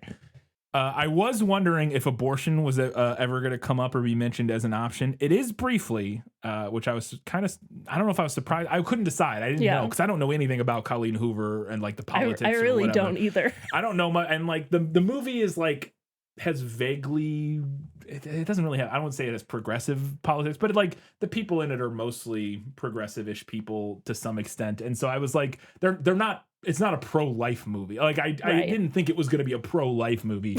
So I thought it at least might come up. But it is kind of like, so anyways, in the movie, what happens is when they're hanging out, she goes back and stays at Atlas's apartment. Yeah. They're like talking about it and she's talking about like what she's going to do. And he says, well, if you do decide to keep it, I was like, oh, okay. So I wanted to know if that line was in the book because I was like, oh, abortion is at least brought up. And it was never mentioned again. Like it literally never, that one sentence is the only mention of it. She doesn't even say no. Like she doesn't even say, actually, no, I'm going to keep it. Like it's just, he offers the option. He's like mentions like, oh, you know, if you're going to keep it. And then we just never talk about it again. It's like, yes, she's going to keep the baby. I'm like, okay. I don't think the idea of getting an abortion is even alluded to in the book, like at all. So the props to the movie for that, I guess. Yeah, it's at least a little bit there of something. But I was like, yeah, and that's the politics of the story are messy enough that it wouldn't surprise me if Colleen Hoover was like pro-life to some varying degree or something like that. Yeah, because that's also maybe one of the more problematic nature like of the story is like, you know, she has her abuser's baby and is like very happy about it in a way like that co-parenting with him. We'll get to it. My hot take is that I think the movie does a pretty good job of addressing it as realistically as it can, kind of. But okay, so the book doesn't mention the option of abortion at all. Not that I remember, no. Yeah.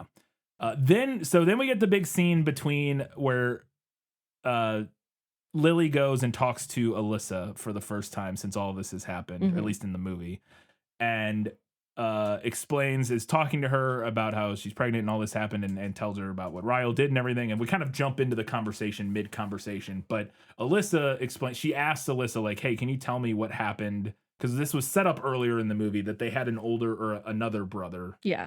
Emerson, yes, who died when they were younger, and we don't know why. And Ryle's very cagey about it, and they don't talk about it. And we find out in this scene that Ryle has a tragic backstory where when he was like 6, he got his dad's gun and accidentally shot and killed his brother. And I wanted to know if that came from the book because I was mixed on this, I think. I don't know. So he does have the same tragic backstory in the book. Although in the book, it is Ryle who tells her about it and not Alyssa. Yeah. I don't know what to make of that change. Or even if I should make anything of it. I also have... It's tough. It feels like, okay, so like this specific backstory kind of feels like a hat on a hat. Yes. And also, I don't, okay, sure, he has this unresolved trauma that, like, manifests in rage. Yeah. Yes. Sure. Yes. What are we trying to achieve by explaining not away, but that was my same away.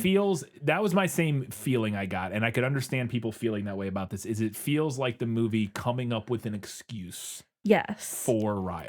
And now ultimately I don't think that it's used as an excuse. I don't think so, but it feels like that. Yes.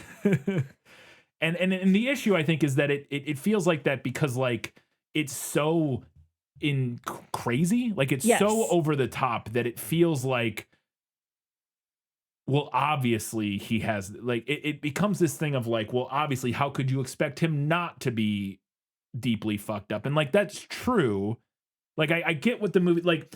And like, because ultimately what that moment is it's that explanation of like, well, you don't know anybody's story. Like, it's kind of what we're going for here is like, which it gets into this messy thing of like, you know, the bad guy has this horribly tragic backstory that explains why he's a bad guy. Yes.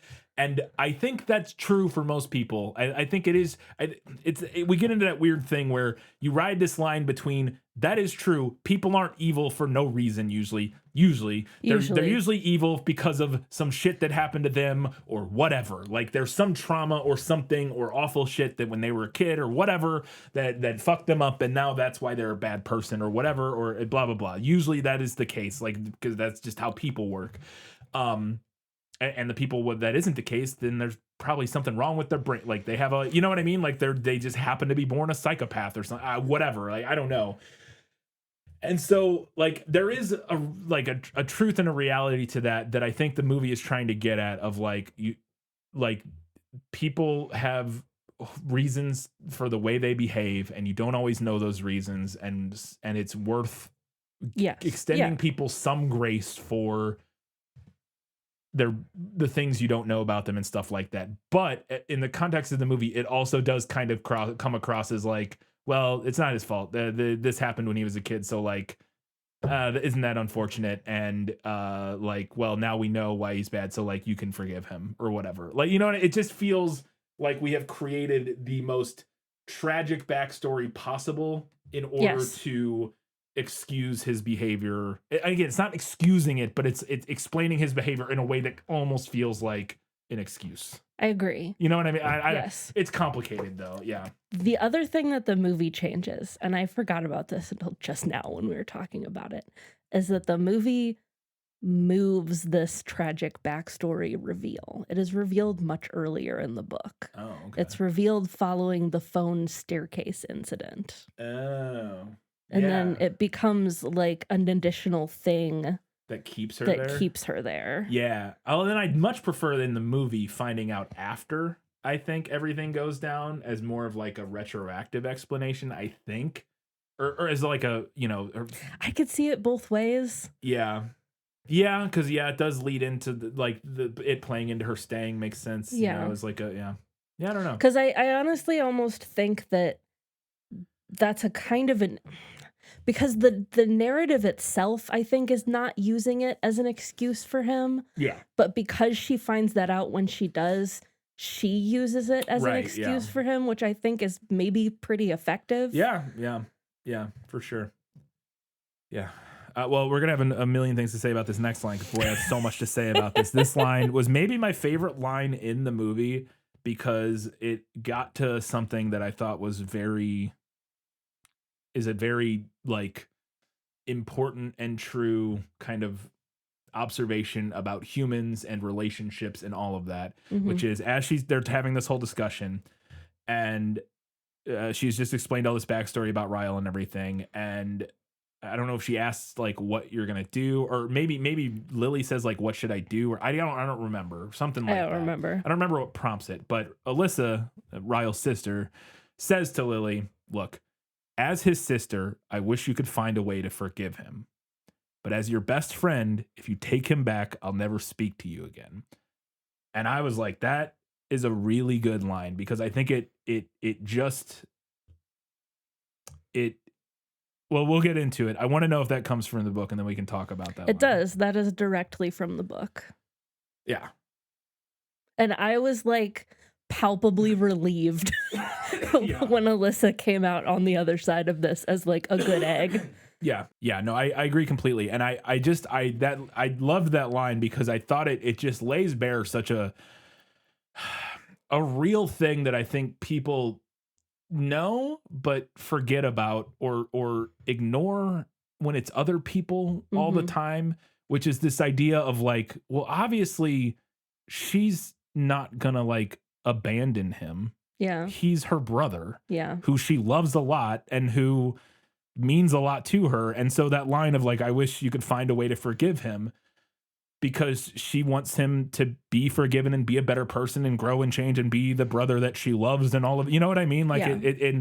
but at the same time, she's like, but but I understand completely. You cannot go back to him. Like obvious. Yeah. And it just really like hit this chord with me of like, that this story understands the complexities of people in a way that In a way that a lot of people a lot of seem to people not. seemingly don't. Yes, Yeah. in a way that a lot of people seemingly don't is that idea of like, well, if you find out one horrible thing about a person you've been friends with your whole life, you have to cut them out of your life completely, or you're also a bad person, or you know what I mean? Like Yeah. that element of like, oh, well, they did this horrible thing.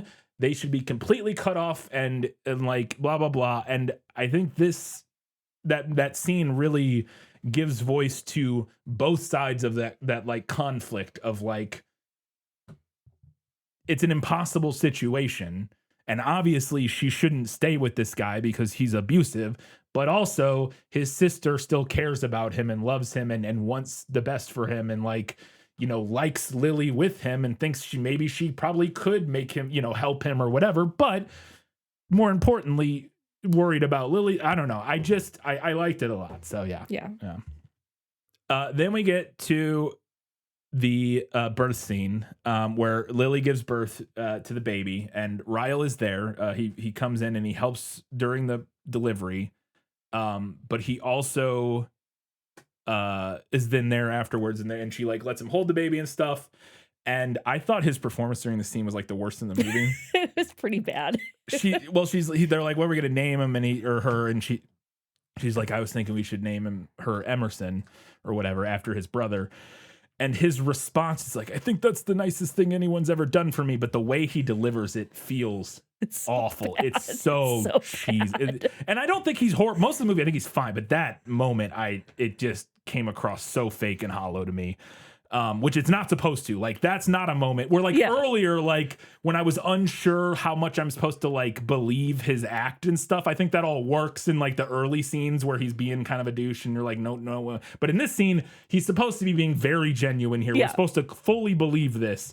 And I was like, that felt like an act. It felt very weird. But does she let Ryle be there with the during the delivery and with the baby and kind of implying that they're going to co-parent? Well, also, and we had a scene earlier where he helped her like set up the crib and stuff. He is there when she gives birth. He also lives in the apartment with her for a couple weeks, like right before her due date. Yeah. That specific line is not from the book, although they do name the baby Emerson after his brother. Okay. I think, and I don't know if I had this in another place, but I think maybe one of the biggest issues in the movie with this ending that probably fucked a lot of people up and made them not like it, if I had to guess, would be that she just, and it's not even this scene necessarily, it's the scene where he shows up to build the crib. Mm-hmm. In the movie, the way the movie is as presented, that is the first time they have seen each other since he physically assaulted her and tried to rape her. And we have seen no apology, like other than texts that have popped up where he's like, I'm so sorry, I'm so whatever. We have seen no like apology or anything. And she just like lets him in and they like build a crib together. Yeah. And that felt to me like we were missing something for their relationship to get to that point where it felt like maybe she was like letting, and now again, maybe that's on purpose. Maybe it's still that idea of like, she's not she doesn't handle it perfectly or whatever, but her just like letting him back into her life, like not immediately, but without us having seen him do anything to warrant that. Yes. Was something that felt like, but again, maybe that's on purpose. And maybe the idea is that, she's not, doesn't handle it perfectly. And like, cause like, again, you should not let the dude who physically assaulted you and raped you just like come hang out No, a I few agree. weeks later. Like what the fuck? It's been more time than months, that. whatever, or weeks. I don't know. I knew it was at least weeks, but I guess I didn't know how long. It's been a while, but like we have not, in the context of the movie, we have not seen anything to make it think that he is not still a dangerous person that you should not be around. You know what I mean? I agree. And so that's where it feels a little weird that she's just like, yeah, sure, fine. You can help me build the crib and stuff, and like, I'll allow you, I'll allow you to come and be part of this. Yeah. Anyways. But then right after the baby scene, they give birth, blah, blah, blah. And I thought I didn't hate this scene, is that she immediately asks him for a divorce. She names the baby and she like lets him hold the baby and stuff. And then she's like, we're getting divorced. And initially he tries to like, be like, what, really? Can we not talk about this now? And she's like, no. And she refuses to like let him talk her out of it or anything like that.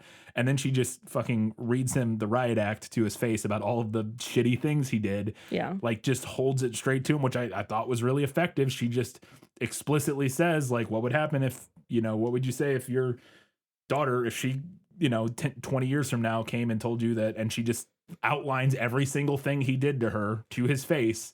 And he just like, well, yeah, obviously. And I thought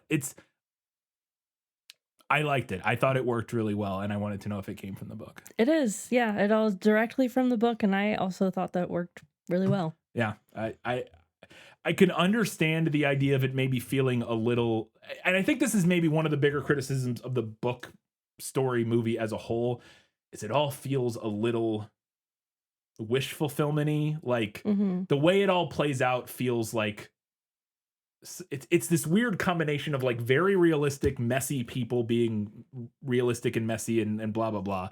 But also like kind of having like this moment is like the like epitome, like wish fulfillment idea of what this moment could be. You know what I mean? Where he like, she reads him every one of, she recites every horrible thing he did, and he breaks down in tears and was like, yes, obvious. You know what I mean? It all kind of wraps up a bit neatly and easily in a way that, but that being said, I thought it worked. I liked it. So I'm not going to apologize. I liked it. I liked the end of this movie generally, not all of it. We'll get to that here in a second.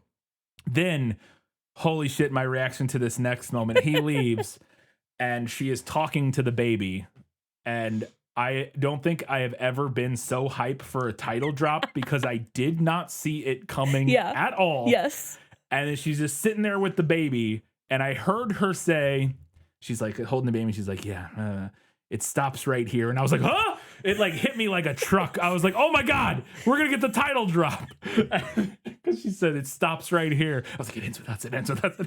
She says it ends with us. And I wanted to know if that title drop like that was in the book. Yes, this is from the book. Incredible. And I was equally hyped while reading because it somehow never occurred to me that the us in It Ends With Us would be anything other than Lily and Lyle. I assumed the same thing, yeah.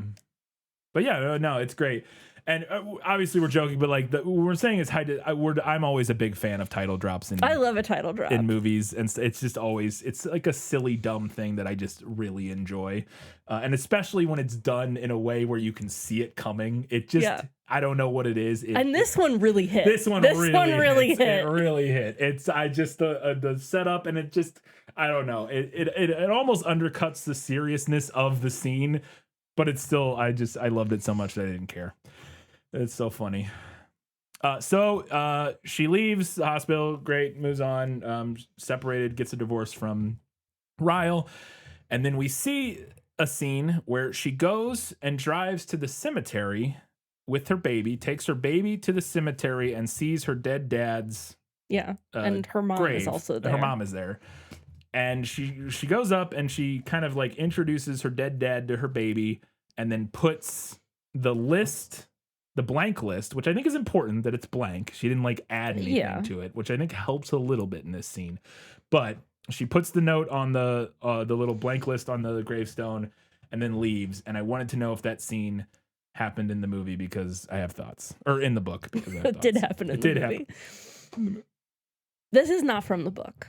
There is an epilogue in the book, but she doesn't go to her father's grave. And quite frankly, I thought this scene was weird. I did not like it. That guy was the worst. Yes. And we're like taking baby to meet grandpa. Yes. Because she bends down with, she's like, oh, this is your grandpa. Exactly. That's a weird vibe. It's a weird vibe. Because, and it feels like it almost undoes a lot of what the movie is doing. Yes. Because guess what? He didn't make any amends. He didn't do any of that shit. He just died. He just died, and he was all, look, if I understand the point that the movie is making, he was also a complicated person who had, and then like the relationship with the mom was like, what we're supposed to pull from that is like, you know, it was not as straightforward as he was like this evil guy or whatever, but he isn't here to fix any of that. You know what I mean? Like it's different with Ryle because he can do things. He can acknowledge his faults, which he has at least somewhat started to do. He can go forth and he can try to be better.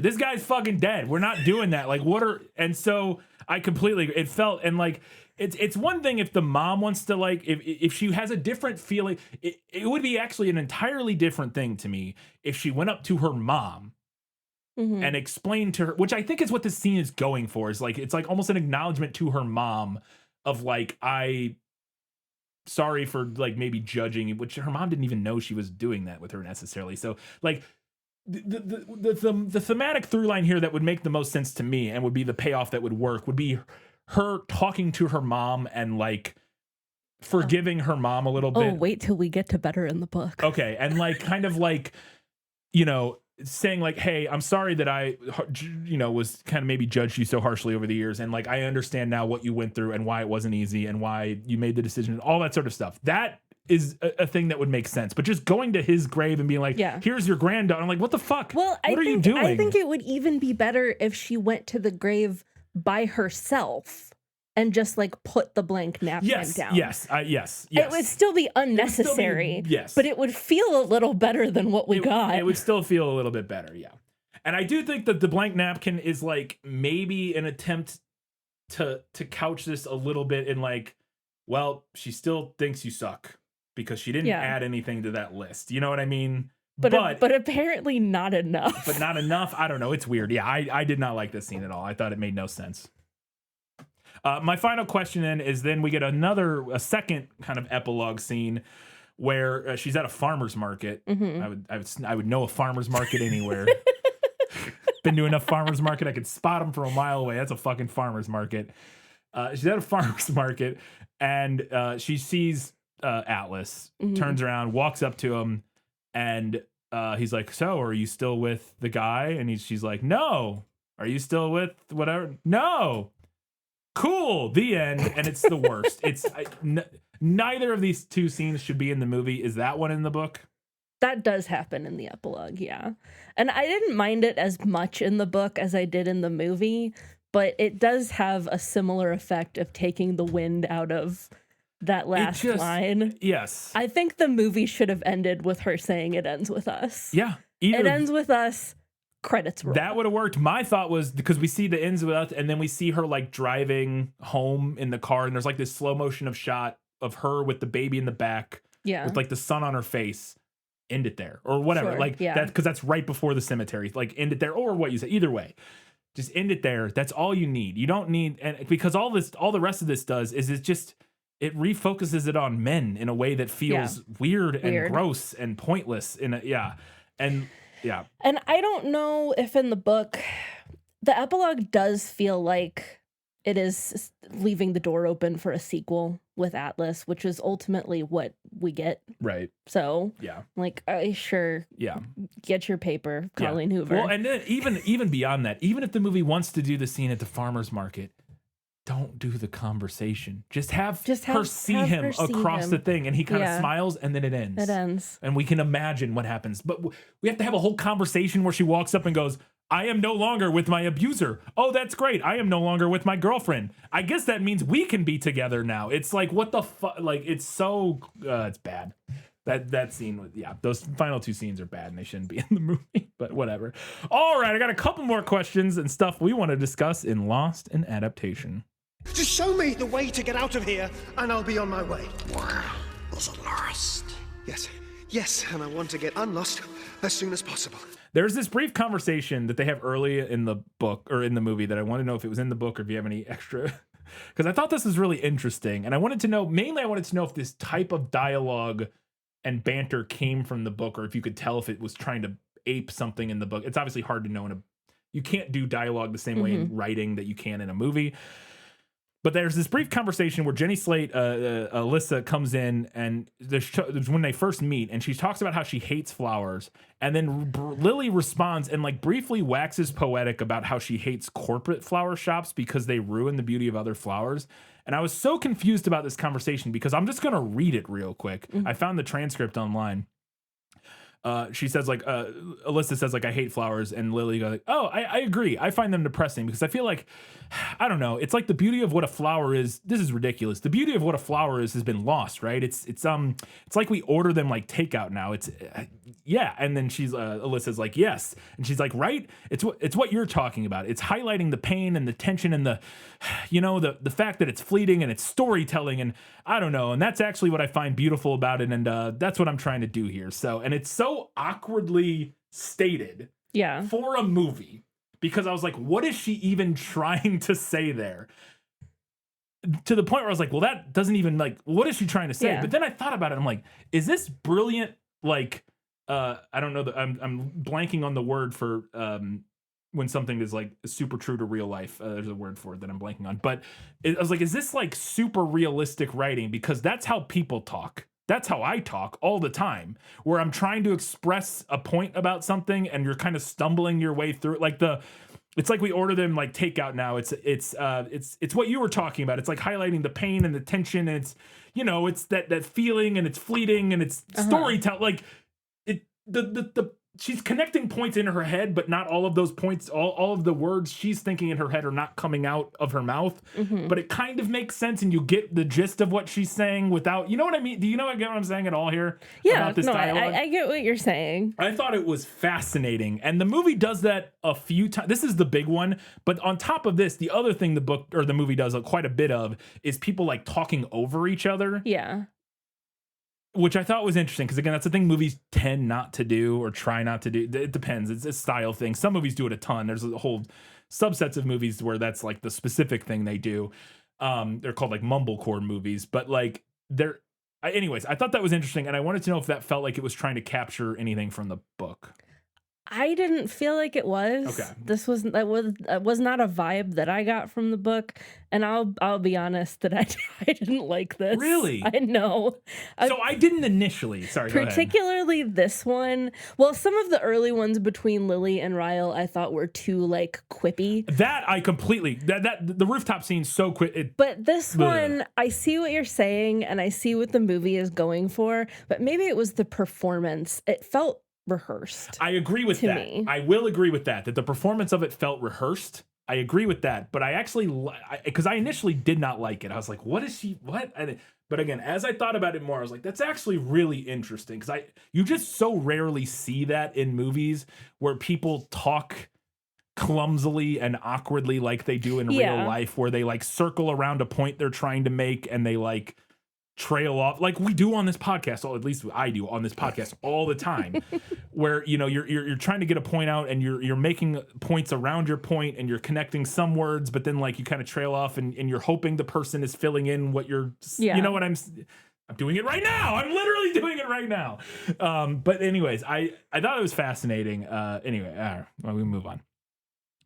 Another scene that happened this one I didn't understand, and I still don't know if I understand, and I thought it was this one just felt more like I was missing something. Yeah. After the big fight in the restaurant where Ryle and Atlas have their big confrontation and he kicks him out of the restaurant, they're storming out onto the street and Lily is chasing after him and like begging him like not to freak out or whatever. And they're standing out on the street.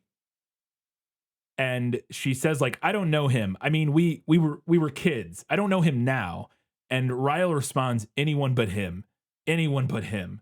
And she's like, I don't know what you're talking about. And he says, I know you. Anyone but him. And I paused it while we were watching this and was like, anyone but him what? I don't know what this means. And I was hoping maybe this conversation was in the book and you had more context. It is not, and I do not. Okay. And I guess the idea is that he's already convinced that she's going to cheat on him. It's the only thing that makes sense. But when she says, I don't know what you're talking about, I felt that. Yes. I was like, I don't either. But I will say now that I think more about it, which is I think a thing that this movie also does a pretty good job of is it's a similar thing to the last scene, actually, where he has a thought in his head that he is saying out loud or that he is not fully expressing. Yes. And that she is responding to. But I actually think it really works in this context to some extent because, and I thought she did a really good job of this. I don't know if she's been in abusive relationships or what previously, but like the way she like pleads with him to like and begs him to like not freak out is like very real. God, very real. And in a way, and this is one of those where like where she doesn't like she's just like trying to say anything she can to like get him to calm down. Yeah. And he is saying stuff that doesn't even really make sense. You're like, what? Anyone but him? What? Again, I was like, what do you even mean by anyone but him? Nothing is there's nothing before those sentences that like. Again, I think the only thing that makes sense is that he's thinking like, you're going to cheat on me. If you cheat on me, do it with anyone but him. Yeah. It's like the only way that makes sense. The only way that I can fill that in to make it make sense. And because otherwise you're like, anyone but him, what? I don't because he has already fixated on Atlas as the problem. Which again, I think is kind of compelling, like as that idea of like there's a thing in his head that makes sense, and some of the words he's saying allude to it, but don't really, I don't know. Yeah. I think it's kind of interesting that the movie does that at times. All right, my last question was the ending. Again, I said, we talked about this a little bit. We'll talk more about it here. I was like, I don't know how I feel about the whole ending with the baby and her still like talking to Ryle. We talked about this. It's going for a people are complicated and messy thing. I'm not sure it 100% gets there. I've talked myself into it a little bit more over the course of the episode, but I was genuinely unsure how I felt about kind of like the way. And I think I have a feeling about like why I feel this way. Mm-hmm. We'll get to it, but go ahead. The ending of like them kind of working like it out, being amicable. Yes. I was like, I have similar feelings. I think that this is a genuine attempt to portray the reality of how complicated and messy this kind of situation can be. Yeah. And I feel like when you say about like a domestic abuse situation, when you say that it's complicated and messy, what a lot of people hear is that you're saying that the abuser's behavior is excusable in some way. Yes, or justified in some way or something like that, yeah. But that's not the case. No. That complication and that messiness comes from a lot of different, like so many different factors. Yes. Because there's so many reasons that people keep people who have treated them badly in their lives. Yes. And most of them don't make sense from the outside looking in. 100%, yeah. I don't think that this book or movie, by extension, romanticizes domestic violence. I don't think it does either. I have seen that accusation leveled at it. Wild to me. And I have seen that accusation leveled at Hoover's works in general. I can't speak for all of them. Yeah. I can only speak for this one. But for this one, I just don't think that that's the case. No, that is not the vibe. Like I said, I think it is a genuine attempt to portray domestic violence in a very realistic way, right down to Lily not always reacting quote unquote correctly. Yeah, 100%. Where I do think that the book, and by extension, the movie fails maybe, is that I think it's possible for someone to read it and get the message that Ryle is at some level forgivable when he has not at all done the work to prove himself as such. That's the big thing, that the big issue that makes the ending muddies the ending a little bit to me, and makes it me understand why people would come out of it like not liking the ending and thinking it's weird or like abuse apology or something like that, is that we don't see him do any work or anything to have earned the grace he is getting from Blake Lively or from Lily in this scene at the end. Like, we have seen nothing to show that, like, yes, he deserves this, other than the knowledge of the backstory of his trauma. That is the only thing we know that for this. And so other than, I guess you could count that he showed up and helped her build the crib and didn't beat her in that scene, or so, you know what I mean? Like, whatever, like maybe whatever. But even then, it's like, well, why did she allow that to even happen at that point? Because we didn't see anything before that where she had like a phone call with them where, like, you know, and I think that would have been the thing that may have, I don't know how you change there is more stuff that happens in the book in between that last assault and then her having the baby. Okay. Do they have like conversations and stuff? They talk more about it, yeah. Okay. And he also he leaves for like 3 months. Okay. And they just don't have any contact with each other for like 3 whole months. But yeah, no, but I completely agree. I think that's the thing, is that we haven't seen anything to make it, the ending, his happiness, seem justified. And I totally understand, like, or it feels like he gets to win at the end of this movie. He gets to have the baby. He gets to be there with the baby and be its dad or whatever. Yeah. And it feels like he gets all of that kind of for free, for not having really done anything.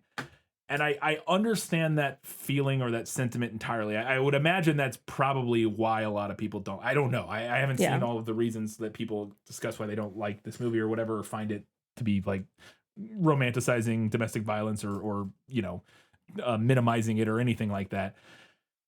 But I do think that it's very clear in the rest of the context of the movie that it's not, because again, after that all happens, she goes, okay, by the way, we're getting divorced, and here's why, and you suck, and I hate you, and you suck, and get out of my life. But also, like, she understands, and I think it's maybe the hottest take of all hot takes, but that, like, even people who commit domestic violence are not are not completely like unredeemable monsters, irredeemable monsters necessarily. They can be. Plenty of them are, and will never be redeemed and shouldn't be, because they don't do anything to do it.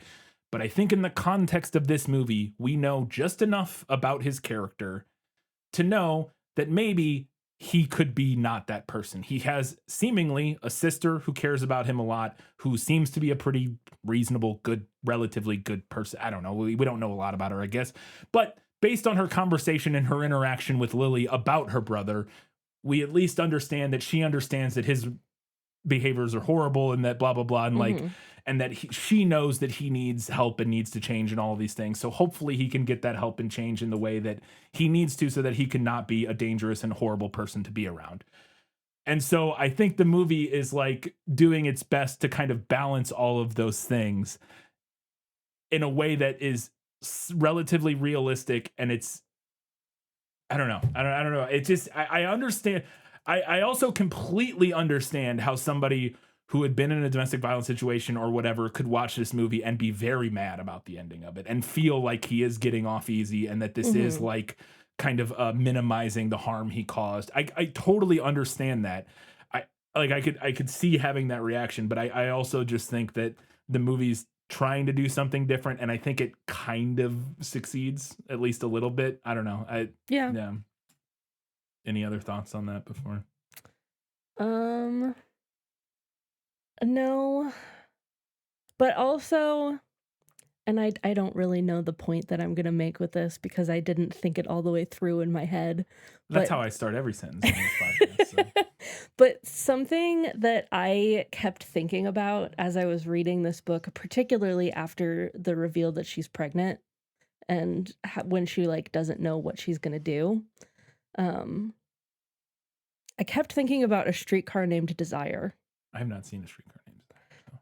So if you've seen the movie, the ending of the movie is changed from the play. Yeah. So it's a Tennessee Williams play. Yeah.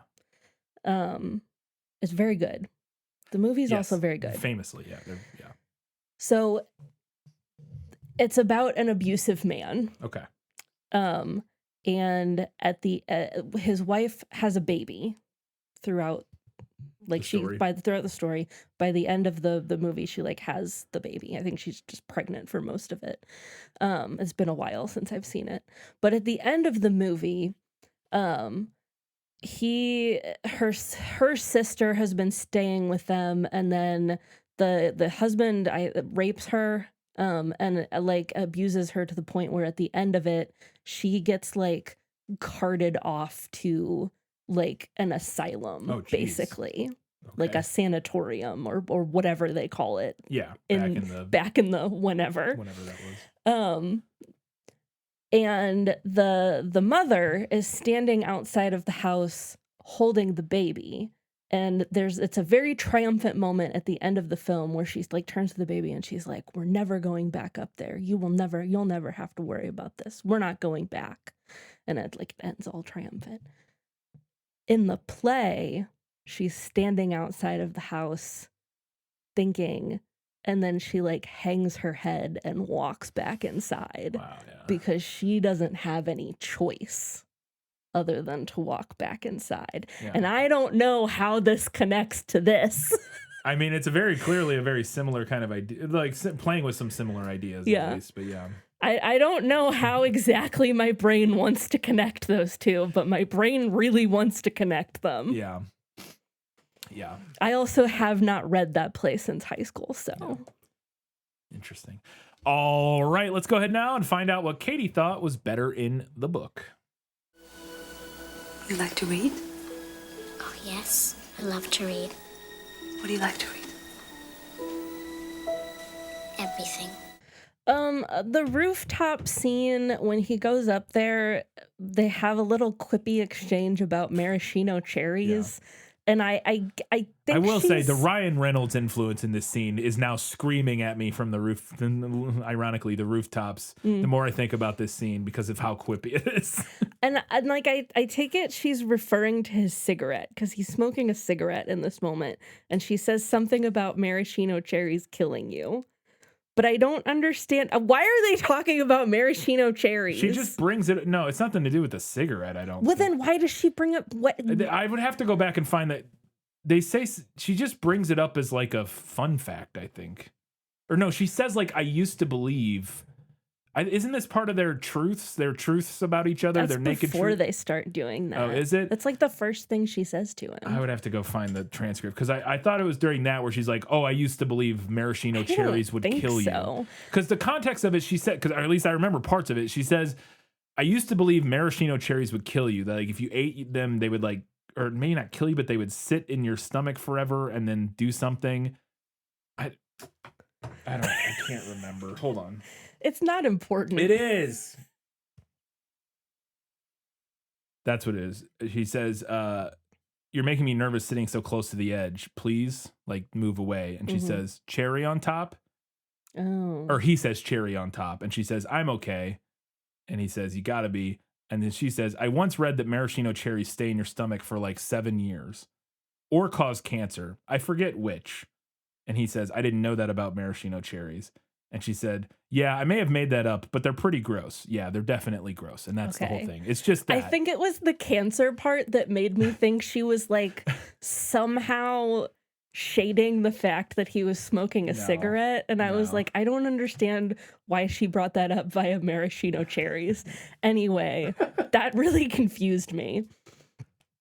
Okay, so another I had the same thoughts watching the movie. moment when they're at the party and so they're like flirting. Let's get out of here. He's like, let's get out of here. And he takes her to his apartment, which is in the same building. Oh, is that what it is? I thought it was so. Or maybe the party's at his apartment. I'm not really sure. No, you're probably right because you can still hear the music. I didn't because we don't see them leave. I assumed they were like in a bedroom in the apartment somewhere, but you might be right because he does say he lives next to him or whatever. Yeah. So they go to his bedroom. Yeah. And decide not to have sex. Yes. And then he's like, okay, then we're going to bed. Yeah. And starts like putting on his pajamas. And I was like, what do you mean we're going? She literally just got to the party. The exact same just thought. Got there. I was like, is it like 8 p.m.? Like, what are you? I cannot stress enough, just got there. Yes. And this technically does happen in the book, but I don't think it's literally right after she arrived, because she gets to the party and then she immediately leaves with him. And then he's like, okay, let's go to bed. And I'm like, I'm going back to the party. What are you talking about? I had the exact same thought. I put on fishnets for this. Yeah, it makes no sense. That's just an editing thing or something, because it would be totally different. Like, I understand what they're going for in that scene of he's like, oh, we're not going to sleep together. We're just going to sleep. Or whatever. Right. Like, it's supposed to be like this cute. And like, that is what happens in the book, right. I think. Yeah. But yeah, you're 100% because we see them. She arrives at the party, gets a drink. Immediately, he's like, we should get out of here. And she's then like, okay. Cut to his bedroom, and he's like, we should go to bed. It's like, it's been at the party for 5 minutes. What's going on? Go to bed. That's a red flag. Yeah. Okay. I simply must read this to you because I found this so funny. You're gonna think it's really funny. Okay. This is better in the book? It's just funny. Okay. It's better in the book because it's really funny. Okay. What are you doing to those poor flowers? Alyssa asks from behind me.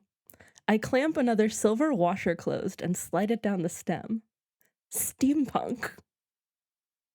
We both stand back and admire the bouquet. At least I hope she's looking at it with admiration. It turned out better than I thought it would. I used florist dip dye to turn some white roses a deep purple. Then I decorated the stems with different steampunk elements, like tiny metal washers and gears. That's how you make it steampunk. And even superglued a small clock to the brown leather strap that's holding the bouquet together. Oh, it's so 2015. Yes. Steampunk? It's a trend. Kind of a subgenre of fiction, but it's catching on in other areas. Art, music. I turn around and smile, holding up the bouquet. And now, flowers. Oh my god. Even in 2015 or whatever this book came out, steampunk was not hip anymore. Like, and I would posit that steampunk was never really cool. I agree. But I think it had a very, very brief moment where it was like used in some artsy stuff. Yeah, but that was more like maybe in 5 to 10 years before. Yeah, like mid. And it never really went mainstream. No, it was never mainstream. But yeah, that's amazing. Steampunk flowers. Tears on my face reading that. And then like later on, I wrote gears in all caps in my notes. Gears. And then she uses a boot as a vase for the flowers. Should have got Glenn Hetrick on there to judge her Victorian style boot. To judge her steampunk, to see if it was good steampunk. To see if it had enough gears. If it had enough gears that were motivated or not. Because Glenn Hetrick, people who don't know, I'll very quickly explain this. Glenn Hetrick is a makeup artist, personal stylist to Lady Gaga for a long time. They always said on the show, makeup artist. Probably most known. He did a lot of the makeup and was nominated for a bunch of awards on the more recent Star Trek stuff, like Star Trek Discovery and stuff. Very talented makeup artist. on a show called Face Off that we really like, makeup competition show, reality show from Sci-Fi. Fantastic. Highly recommend. If you can find it. Some seasons are on Netflix. Their seasons are spread all over the place. There's not like all of it in one place, but some of it is on Netflix, or at least was in America. Incredible show. It's just every week. It's basically a standard, like every week there's like 20 contestants. Every week there's a challenge. Somebody goes home. Yeah. But it's all like making monster makeup, creature makeups, movie makeups, special effects stuff. Glenn Hedrick, the main judge on it, he was a big steampunk guy, and whenever there was the authority, he was like the authority on steampunk, and he wore steampunky stuff all the time. He always looks incredible. His outfits are insane. He's fantastic, but he would always judge the steampunk. He was very particular whenever there was like a steampunk challenge, because this was a niche that he felt very attached to. And he would always be very particular that you don't just glue gears randomly here and there. It all needs to have like feel like it serves a purpose, or whatever, that it has some sort of but you gotta have gears. You do have to have gears. They are important. They need to be gears that are motivated. It's not steampunk without not gears. Just random gears. Another thing that really made me laugh is that there's a sex scene where he uses his stethoscope to track her heart rate. Oh, okay. And I'm only slightly joking putting this under better in the book. It was the closest this book ever felt to 50 Shades of Grey, and that just made me laugh. Yeah. It felt very 50 Shades. Yeah, very classic. He's a doctor. He's got to use his stethoscope. Yeah, he's got to use his stethoscope. Arriving at something more serious. In the book, Ryle does like openly bold-faced lie to Alyssa and Marshall about how Lily keeps getting injured. Okay. Like just straight up lies. Yeah. About everything. My final thing here, and this might be like the main thing for me, because I cannot believe that the movie skipped over the conversation she has with her mom when her mom tells her not to stay with Ryle. Oh. Because this conversation is, dare I say, the beating heart and thesis of this story. Really? Yes, and I'm going to read it to you. Okay. So she's just explained to her mom, this is following that final assault, and then she found out she's pregnant. So she's revealed to her mom that she's pregnant, and then also told her about what has been going on with the abuse. Her mom says, do you want to take him back? She asks. I don't say yes, but I also don't say no. This is the first moment since this has happened that I'm being completely honest. I'm honest to her and to myself. Maybe because she's the only one I know who has been through this. She's the only one I know who would understand the massive amounts of confusion I've been experiencing. I shake my head, but I also shrug. Most of me feels like I'll never be able to trust him again. But a huge part of me grieves what I had with him. We were so good together, Mom. The times I spent with him were some of the best moments of my life. And occasionally, I feel like maybe I don't want to give that up. I wipe the napkin beneath my eye, soaking up more tears. Sometimes, when I'm really missing him, I tell myself that maybe it wasn't that bad. Maybe I could just put up with him when he's at his worst so I can have him when he's at his best. She puts her hand on top of mine and rubs her thumb back and forth. I know exactly what you mean, Lily, but the last thing you want to do is lose sight of your limit. Please don't allow that to happen. I have no idea what she means by that. She sees the confusion in my expression, so she squeezes my arm and explains in more detail. We all have a limit, what we're willing to put up with before we break. When I married your father, I knew exactly what my limit was, but slowly, with every incident, my limit was pushed a little more. And a little more. The first time your father hit me, he was immediately sorry. He swore it would never happen again. The second time he hit me, he was even more sorry. The third time it happened, it was more than a hit. It was a beating. And every single time, I took him back. But the fourth time, It was only a slap. And when that happened, I felt relieved. I remember thinking, at least he didn't beat me this time. This wasn't so bad. She brings the napkin up to her eyes and says, every incident chips away at your limit. Every time you choose to stay, it makes the next time that much harder to leave. Eventually, you lose sight of your limit altogether because you start to think, I've lasted 5 years now. What's 5 more? She grabs my hands and holds them while I cry. Don't be like me, Lily. I know that you believe he loves you, and I'm sure he does, but he's not loving you the right way. He doesn't love you the way you deserve to be loved. Yeah, it's interesting because that when it started, because initially I was like, I could kind of see why they cut that, because initially it almost felt, not initially, but that one point where she says, know your limit or whatever, felt a little bit like it was like, well, there's an okay amount of spousal abuse Right. that you can put up with, you know what I mean? Like that's what it felt. But very clearly by the end, I think it's talking more about the way that our perceptions of things change and shift, and how it felt more like what she was saying was like, well, you know, I had a limit, which was I would never put up with Mhm. that, but then I started adjusting that based on Yeah. the things that were going on. And it's very quickly what your rules, maybe limit would be the wrong one. Maybe it would be a little bit better if the wording was changed slightly, but like very quickly you're kind of like your hard and fast rules or like ideas about your relationship become very blurred and muddy very quickly because they're complicated by the feelings of being in a relationship and all that sort of stuff. Yeah, no, it's very interesting. It's very good. I could see it working in the movie. I think I would, like I said, I think I might tweak it a little bit for the Yeah, movie, you but you would tweak it. yeah, But I don't know. I just think, and particularly the part where Lily is expressing why she is confused and Oh, feels yes. like she doesn't know what to do, absolutely. I think is really good and really like Yes. raw and honest. Mm. Because you're in a relationship, with someone, obviously there are Yeah. good things Yeah, and there are even good the worst times. abusive relationships, there are still good Yeah. times, or else, yeah.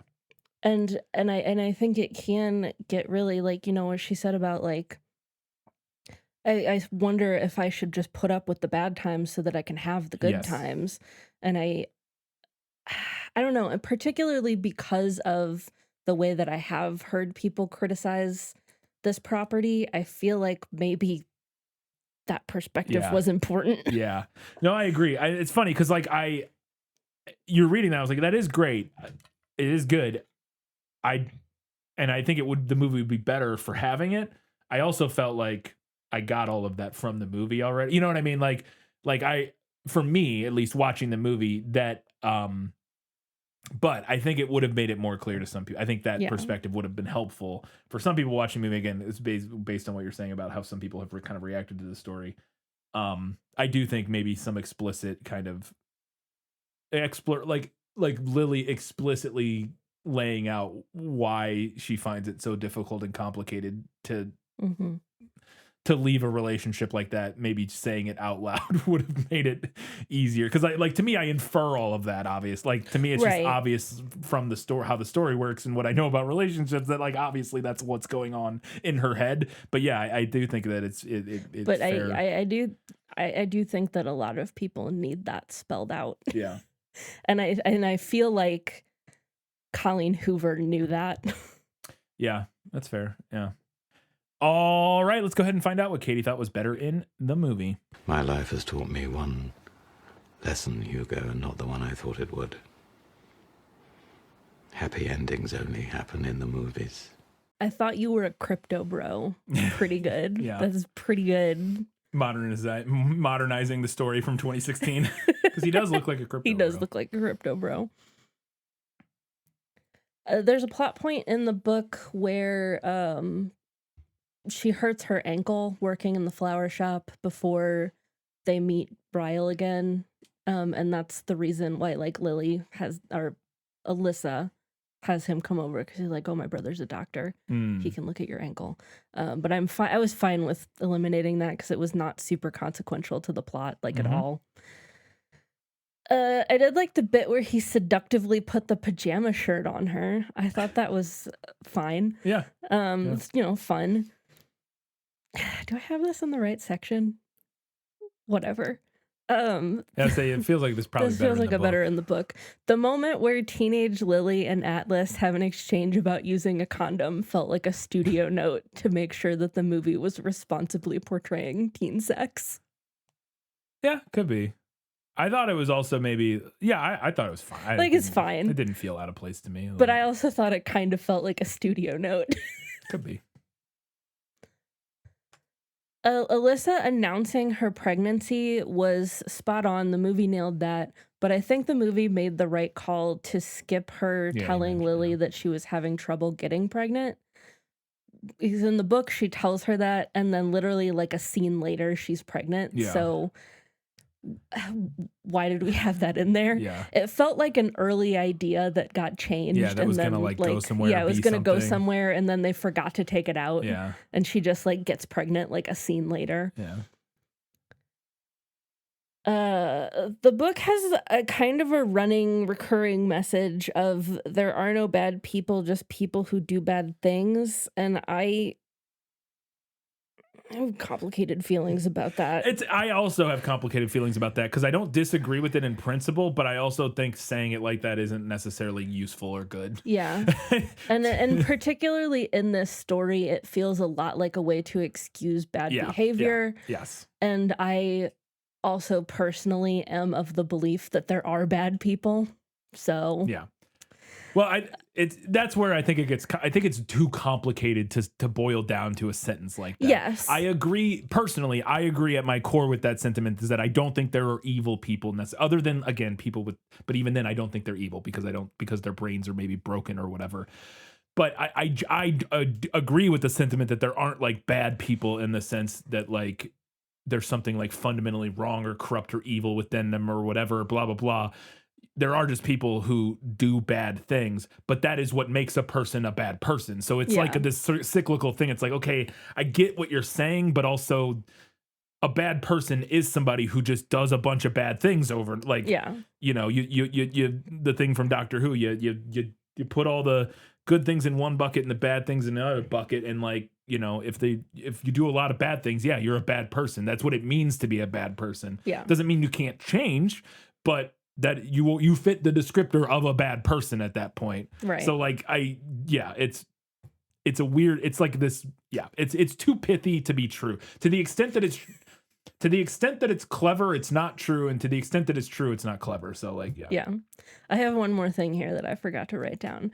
In the epilogue in the book, she's co-parenting with Ryle and like dropping the baby off with him, and absolutely not. No. And the epilogue is vague, so maybe the idea is that there's somebody who's going to be with him, or some sort of super.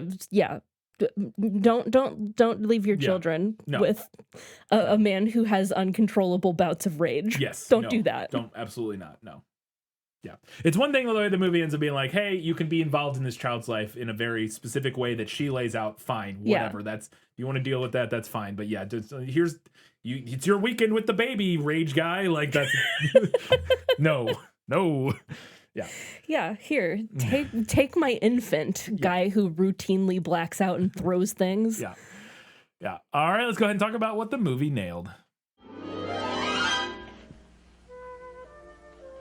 As I expected, practically perfect in every way. The whole naked truth thing is from the book. Ryle doesn't do relationships, just one night stands. That is also from the book. The scene where she sees Atlas leaving the abandoned house and then leaves food for him, pretty spot on. Alyssa walking in just as she's cleaning the florist shop and invites herself to a job. Yeah. Also from the book. Ryle does invite himself out to dinner with her mom. What a pair of siblings we have there. Yeah. just inviting themselves into things. The scene where Atlas is baking cookies, also from the book. And then her dad catching her with Atlas and beating him to the point that they needed to call an ambulance, also from the book. Also like the most kind of cartoonish the book ever felt. Okay. I don't know if that's the right word for it, but you know what I mean? No, I'm not sure if I do. I think it was the most kind of like maybe melodramatic. It felt maybe a little exaggerated. It felt like maybe the, a little over like the he top. beats him almost to death. Or Yeah, something. yeah, like with a baseball bat. Oh, Like it, yeah. it felt just the most a little over the top Yeah. that the book ever felt to me. Yeah. Atlas does reveal that he was planning to kill himself as a teenager. And also the line, if you find yourself in a position to fall in love again, fall in love with me. Yeah, I didn't love that line. in the book. Whatever. That was it. Gets back to the thing of it. The same thing with ending with him and stuff, like ending with her, like reuniting with him. I'm just like, that's feels like not the point of the story. Yeah. The point of the story is not, oh, she finds a good guy. The point of the story is she realizes she shouldn't be with this bad guy and that he is a bad guy. That's the point. And especially when it's a guy we saw also seemingly is, a bit of a hothead. It just doesn't, to me, quite work. But that's where it does fall into kind of like paternalistic, like patriarchal kind of like, well, she has to end up with a guy. So at least it's this guy. I am just then like when did that book come out? 2022. That's way after. That's a good long gap. Yeah. But I am still like very convinced that she just wanted to write a sequel. Yeah. And was like laying fair. the ground for that. That's fair. All right, we got a handful of odds and ends before we get to the final verdict.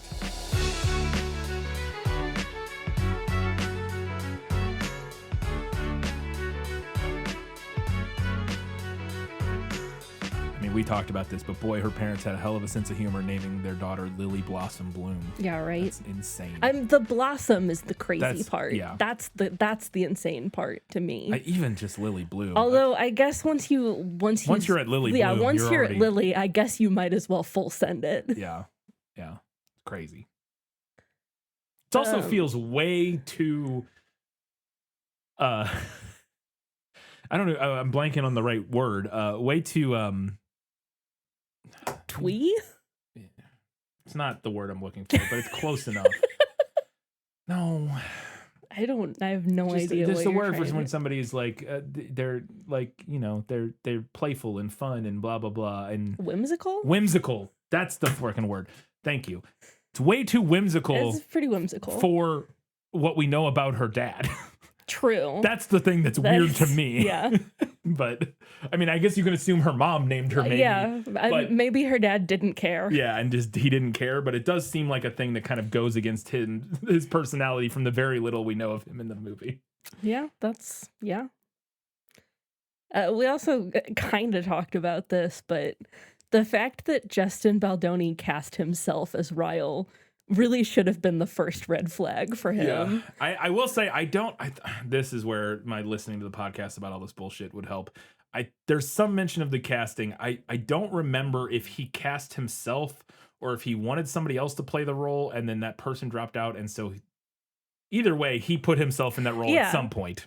Yeah. He directed, so he had some kind of call there. Yes, absolutely, yeah. The other thing that I keep thinking about in regards to like all of the drama with the cast and everything is that he went to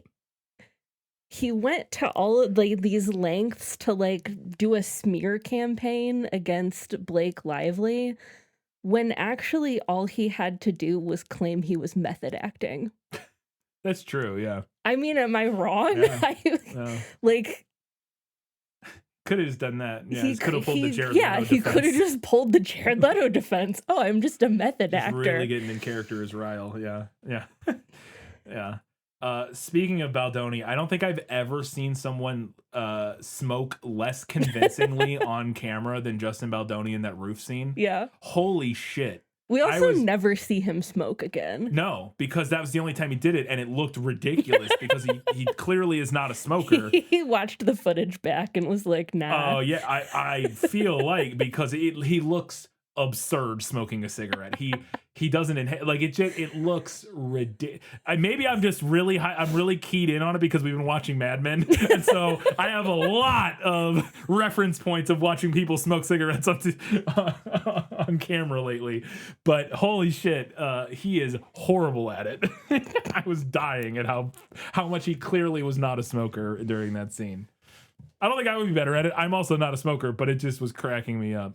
The actress who plays young Lily, holy shit, looks so much like Blake Lively. Unbelievable. Yeah. They found. I mean, Hollywood's pretty good at this. We talk about this all the time and stuff we watch. We're like, holy shit, that person. Yeah. But oh my god, crazy. She looks exact. And especially finding out that the birthmark on her, or like the mole, is like, it's in the exact same like spot. They grew her in a lab. It really is, because even just the mole is one, like the birthmark or whatever is one thing, but she just looks exactly like her. It's crazy. I think she might have been wearing contacts, because that's a big part of it, is her eye color is like very unique. She might have been wearing contacts, but even either way, it is crazy. She also just did a really good job of like her mannerisms and stuff. I thought like the way she talks. I thought she did a really good job of just kind of capturing the way like Blake Lively talks and stuff, or at least in this movie. But yeah, I was blown away by how much she looked like her. It was crazy. It was just not really the same for Alice. I thought, like, he's fine. Like, he looks kind of like you can believe, but that was more of like that's just an actor, younger guy playing this other guy. But he didn't really, like, I wasn't like, oh, he looks just like him. I was not blown away by that casting. I think my last note for odds and ends is that I think when they were casting, what's his name? The Marshall, Alyssa's husband, played by Hassan Minhaj in this movie. I think they should have cast Ben Schwartz in that role, because he could have played that role, because he's like a goober. He's like a goofy tech guy. Like, he could have played that role. For people who don't know, Ben Schwartz from lots of things, he's the voice of Sonic, is maybe his most popular thing now. But Jean-Ralphio from Parks and Rec. Yeah. If they would have cast him as Alyssa's husband, that would have been incredible stunt casting, because for people that don't know, so Alyssa is played by Jenny Slate, who plays Mona Lisa Saperstein on Parks and Rec, who is Jean-Ralphio, their brother and sister. Yeah. And I think he would have worked for that role, and also just would have been very, very funny to see, like, without ever acknowledging it or anything, just have him being like, and playing a very similar character to Jean-Ralphio, I think would have been very funny. But Lily sleeps in fishnets under her PJs when they go to bed after immediately leaving the party. Insane. He does all the sexy undressing, but he leaves the fishnets on and then puts the pajama pants over them. And I was literally like, he was like taking off her sexy glittery boots, and I was like, okay, now the fishnets. Yeah. Let's see how we're gonna handle this, because fishnets hard to take off. Yeah. Also hard to put on. And they just leave them on. Yeah. They're just crazy. Insane. It is pretty absurd. She got up after they laid down and took those fishnets off. 100%. I'm convinced. Absolutely. Did you catch when I think it was Atlas and Lily exchanged "You're my favorite person"? Yes. Yeah. And the scream I scrumped when that happened in the book, because guess who else says that? We do. We do. Yeah. For years now. Literally since the beginning of our relationship, pretty much. I mean, I don't remember when we started. But nor do I, but we've been saying that for years. Yeah. To be fair, I don't think that's an uncommon thing for people. I guess not. I would imagine that's a fairly common thing for people in relationships to say. But yes, it is. It's not a thing that everybody says, and it's a thing that we say. And it was funny hearing somebody else in a movie say it.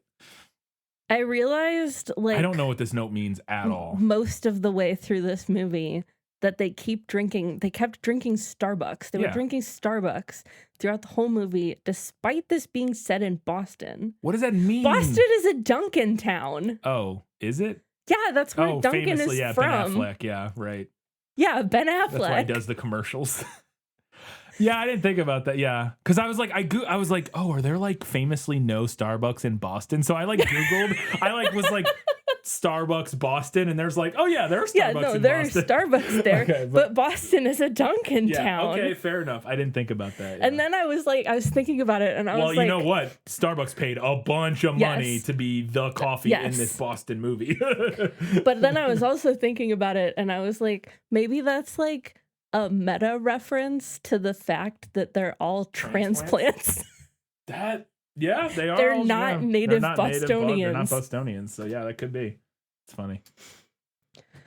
And this movie also has the classic post-assault shower scene. Yeah. My least favorite movie trope, if there ever was one. Yeah. Sorry. The only one of those that's what? Sorry to end that on a depressing note. The only one of those that's any good, and it's not because it's not an assault scene, is the one in Casino Royale. It's not. I mean, because she just saw something violent and horrible. But I like that scene. But yeah, and it is the kind of classic. Yeah. Before we get to the final verdict, we wanted to remind you can do us a favor by heading over to Facebook, Threads, Blue Sky, Instagram, Goodreads, any of those places. Leave us a comment. We would love to hear I'm really looking forward to hearing people's opinions on this. I'll warn you now, we might argue with you, but I would like to hear them because you can argue with us. Tell us we're wrong. But yeah, I would love to hear people's opinions on It Ends With Us. You can write those over on all of our social media platforms. You can also help us out by heading over to Apple Podcasts, Spotify, or wherever you listen to our show. Drop us a 5-star rating, write us a nice little review. That helps us get out to more people. And you can support us at patreon.com/thisfilmislit. Get access to bonus content starting at the $5 level. Just put out our episode on The Bluff, the Amazon original John Wick, if he was a lady pirate.